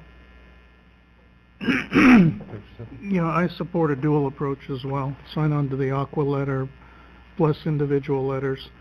But let me offer my opinion a little bit here. I am very sympathetic toward the issue of trying to support the disadvantaged communities. And President Weed and myself have attended a number of the water education for Latino leaders conferences, informally called WELL, and we've been recognized as representatives of our Latino community here. On two occasions I've met with Assembly Speaker Rendon on this issue, once at one of the WELL conferences, once up in Sacramento. And I've also toured around Salinas Valley and major parts of the San Joaquin Valley, visiting both privately and on water tours some of these disadvantaged communities. I've also talked with one of the ladies who's on the California Water Commission. She periodically brings up the issues that are going on the east side of the valley because she lives right near Porterville and East Porterville. And so you really hear the appeal from a lot of people at the state level, outside of the aqua industry, if we're looking beyond aqua, to other kinds of water conferences. There seems to be overwhelming desire for a public's good charge. I asked Mr. Shaver to put this on the agenda because I support Aqua's position, and I believe that there are other solutions that should be generated out of the state legislature, and I think there's some other feasible options. I will just lastly note that Governor Brown set aside, I think it was around $50–60 million right at the depth of the drought to help address the issues in the disadvantaged communities. And one of the real problems was they didn't have anybody to do the work. They had real contracting issues, and then, like Director Huang was bringing up, there are severe issues of long-term operation and maintenance. The folks in these communities cannot afford that either.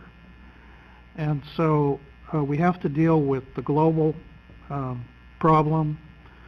And I will lastly note, one of our fellow directors at Santa Clara Valley Water District is a longtime member of WELL as well. He's on their board.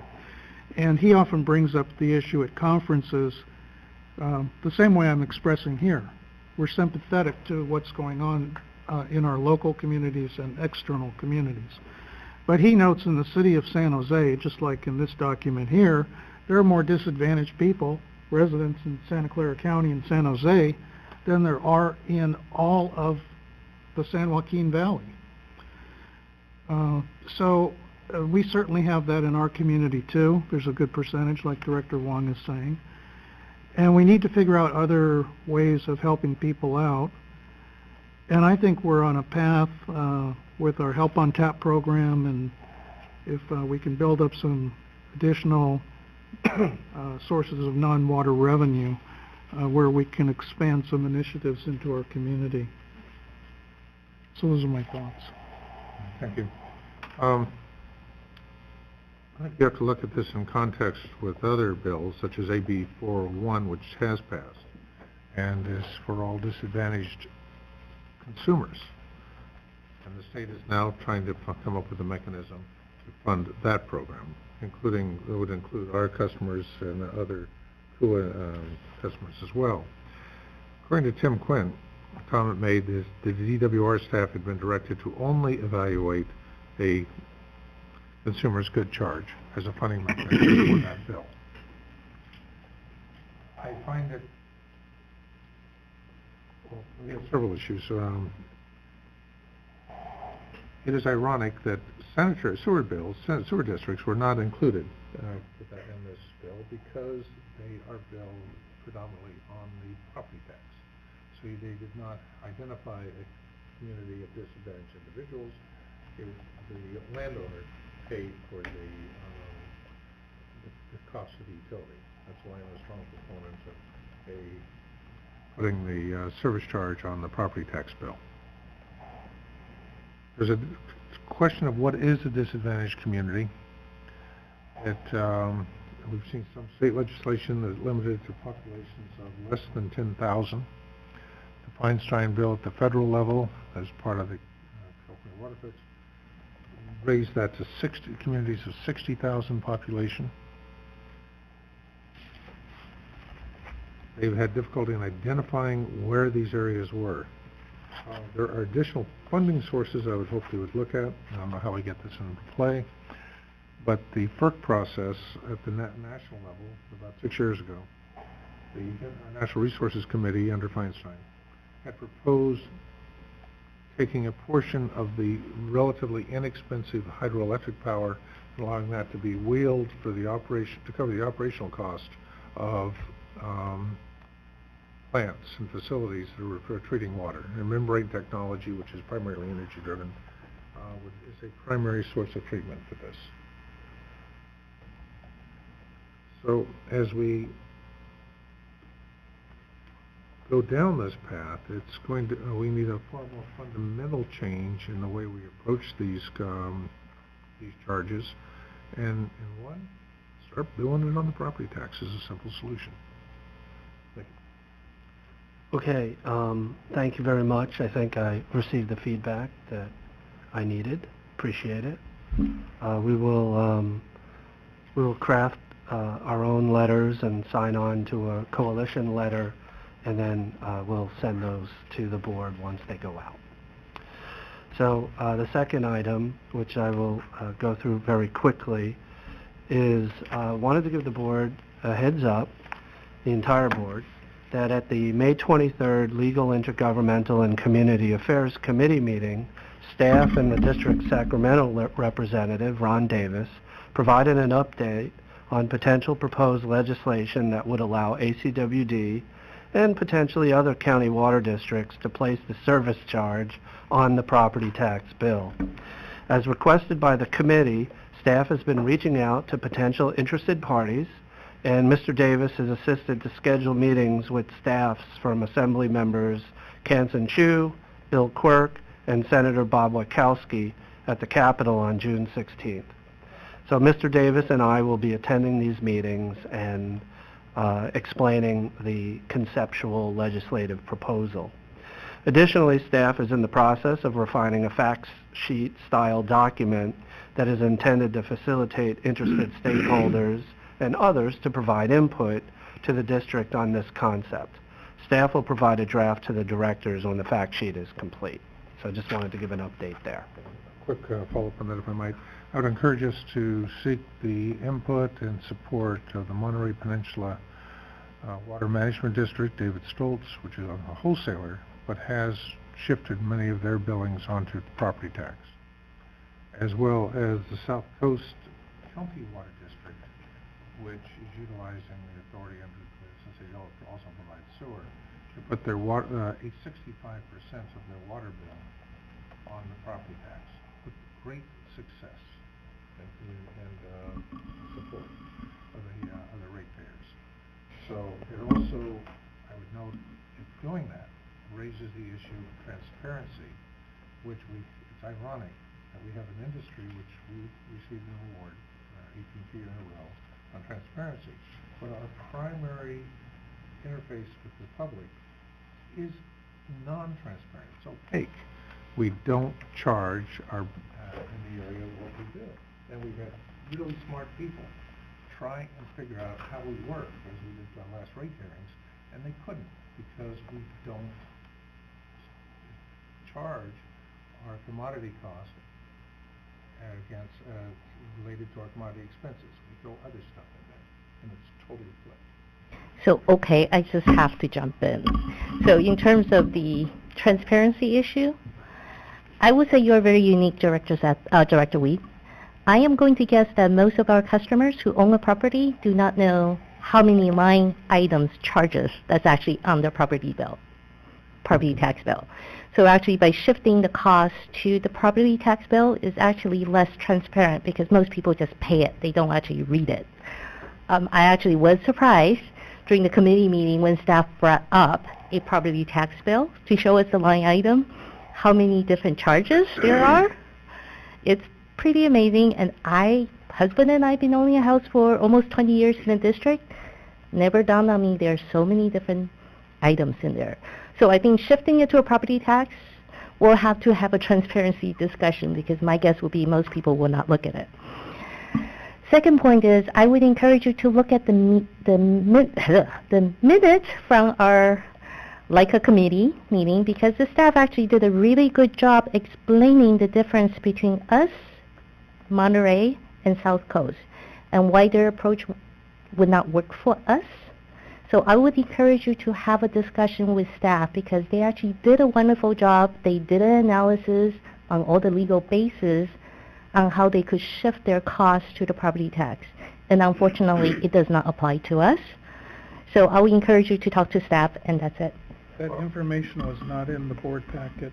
The presentation wasn't in the board packet? There was a summary on the committee meeting, but not in not the presentation? Not in the detail you're talking about. Then I would ask staff to make that available, please.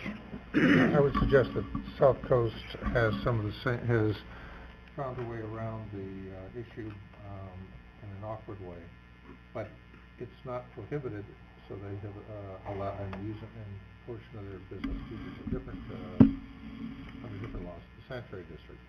But essentially, it would help South Coast clarify their legal positions to put into place what has been and verify and justify a very successful program. The data. So, staff will continue to do the reconnaissance work as the committee requested, and really the primary purpose of the agenda item this evening was to inform the board that we were going to meet with the staff members of the officials. So. Also, on the issue of transparency, it would also help if we raised the portion of our bill that we do. The service charges I'm going to encourage us to wrap it up. Yes, and we do need to take a hard stop at 8:25, which it is now. Are we going to go into... It's at the pleasure of the board president. We can can come back and do the item 7 and then the closed session, or we can change the order. Why don't we do the closed session and then come back at the end and we can do the items on the board. That's fine. I would support that. And okay. If I could ask our council to introduce our closed session. Yeah, thank you very much, Mr. President. It is now 8:25, and the board is going to go into closed session. We've got 3 separate closed sessions on the agenda that we'll go into first. And I just want to go through each one because there will be different staff members that will be present for each of these different closed sessions. So item 8.1 is to confer with legal counsel, significant exposure to litigation, anticipated litigation pursuant to California Government Code Section 54956.9, subsection D2, one potential case. Then item 8.2 is also a conference with legal counsel for the initiation of litigation pursuant to California Government Code Section 54956.9, subsection D4, one potential case. And then item 8.3 is pursuant to California Government Code Section 54957, a public employee performance evaluation for your general manager. And so we'll go into those 3 closed sessions first, and then we may come into open session to continue the item that's on the agenda as well, and then possibly another closed session after that, depending on the outcome of item 8.3. So thank you, Mr. President. We go into closed session now. We will now go into closed session.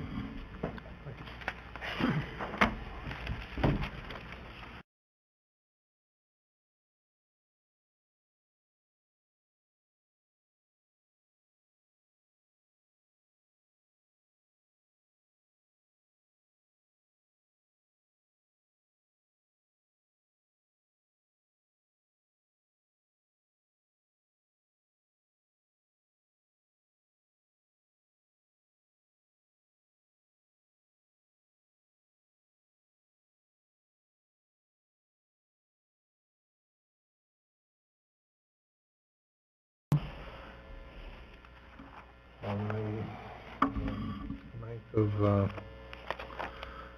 June, so we... 8th of June. 8th of June, sorry. right. It will be the 9th shortly. It'll be shortly on the 9th, yes. On the 8th of June. So, Mr. President, if I could bring you back, bring you back from your closed sessions, is now the right time to do that? Yes. All right, so the board convened in closed sessions for 3 different items. Item 8.1 was to confer with legal counsel, significant exposure to litigation pursuant to California Government Code Section 54956.9, subsection D2, one potential case. In that closed session, no action was taken. Item number 8.2, the second closed session, was also to confer with legal counsel, initiation of litigation pursuant to California Government Code Section 54956.9, subsection D4, one potential case. Also, no action was taken. The third closed session was pursuant to California Government Code Section 54957, Public Employee Performance Evaluation, titled General Manager. No action was taken in that closed session either. And that concludes the open session reports for the 3 closed sessions that you had. So now you can move on to item 9.1. Item 9.1, the board appointed the President of the Board, John Weed, and Vice President of the Board, Paul Sethy, as designated representatives for labor negotiations between the district and the general manager. And So someone should make a motion to that effect. I will and make the motion to designate President of the Board, Director John Wee, and Vice President of the Board, Paul Sethy, to be the designated labor negotiator. I'll second. All right, it's been moved and seconded. And so if we could have a vote of the Do a board? roll call, please. I guess I'm secretary. President Weed, Aye.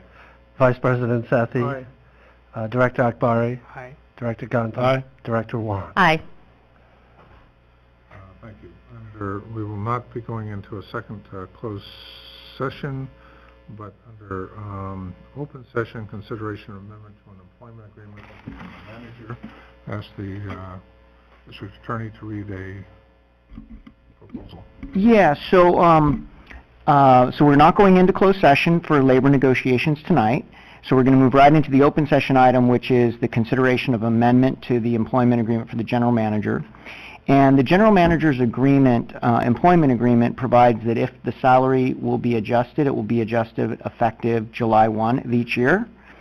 And so I understand that because we're not going into closed session for the labor negotiations, we want to, and the labor negotiations may continue beyond July 1, based on my discussions with the president, this would be an appropriate motion if the board wanted to take it, and that would be to determine that the general manager's salary is open and under negotiation effective July 1 of 2017, and any adjustment that might be negotiated and adopted by the board after July 1, 2017 may apply retroactive back to July 1, 2017. So if you wanted to continue negotiations, and when you conclude negotiations, if it's after July 1, 2017, and you want to be able to have the option to apply it retroactive to July 1, 2017, someone should make the motion I just read. It should be seconded, and then the board can take action if you're so inclined to do so. Do we have someone who wishes to try to repeat the,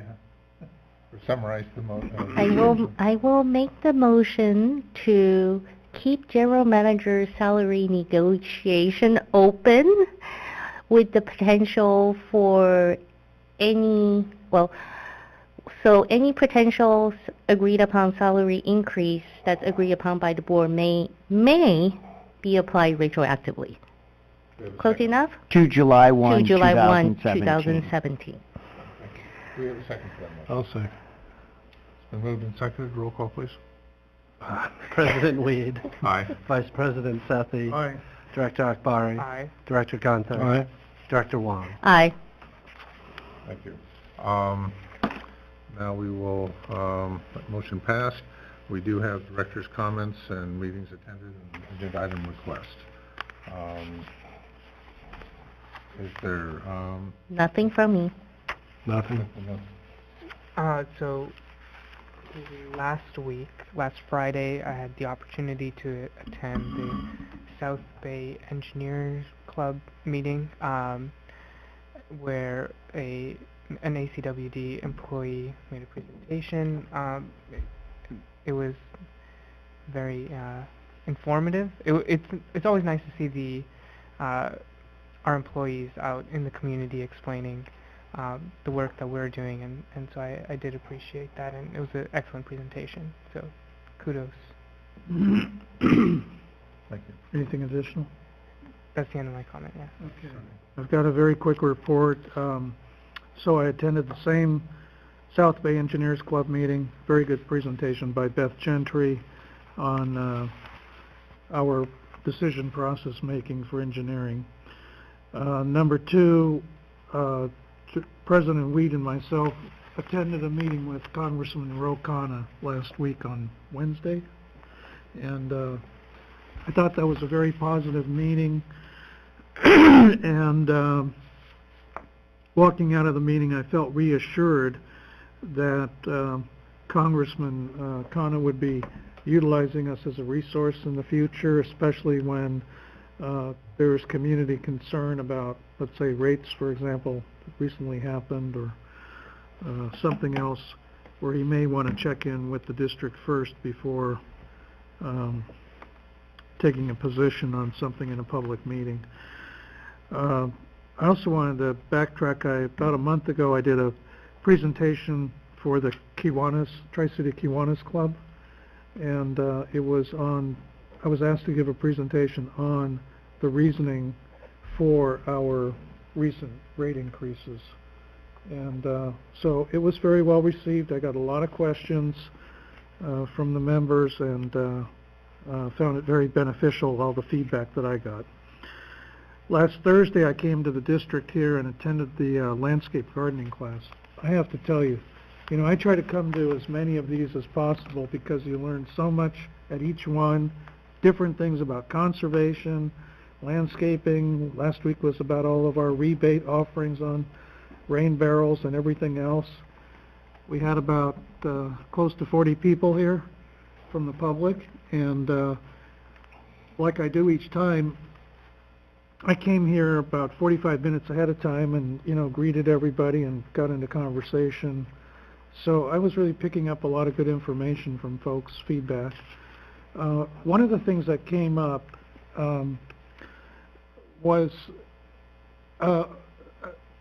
came up like 3 times. People really miss our calendar painting contest and slogan contest.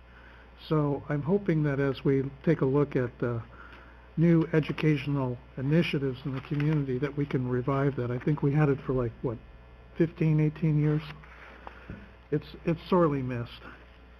And lastly, President Weed and I are going to be on a 3-day Water Education Foundation Bay Delta tour next week, Wednesday through Friday. And I'm really looking forward to that. If it's anywhere near as good as the San Joaquin Valley tour, I'm sure I'll learn a lot. These things are pretty intensive, so I'm looking forward to it. Thank you. On mine, I did attend the South Bay Engineers Luncheon. Beth Gentry did an excellent job. I thought that she had quite a posse from the Alameda County Water District with her. And, well respected and led a great presentation. I would note that in late May, the ACE Board latest environmental impact report has been released for comment.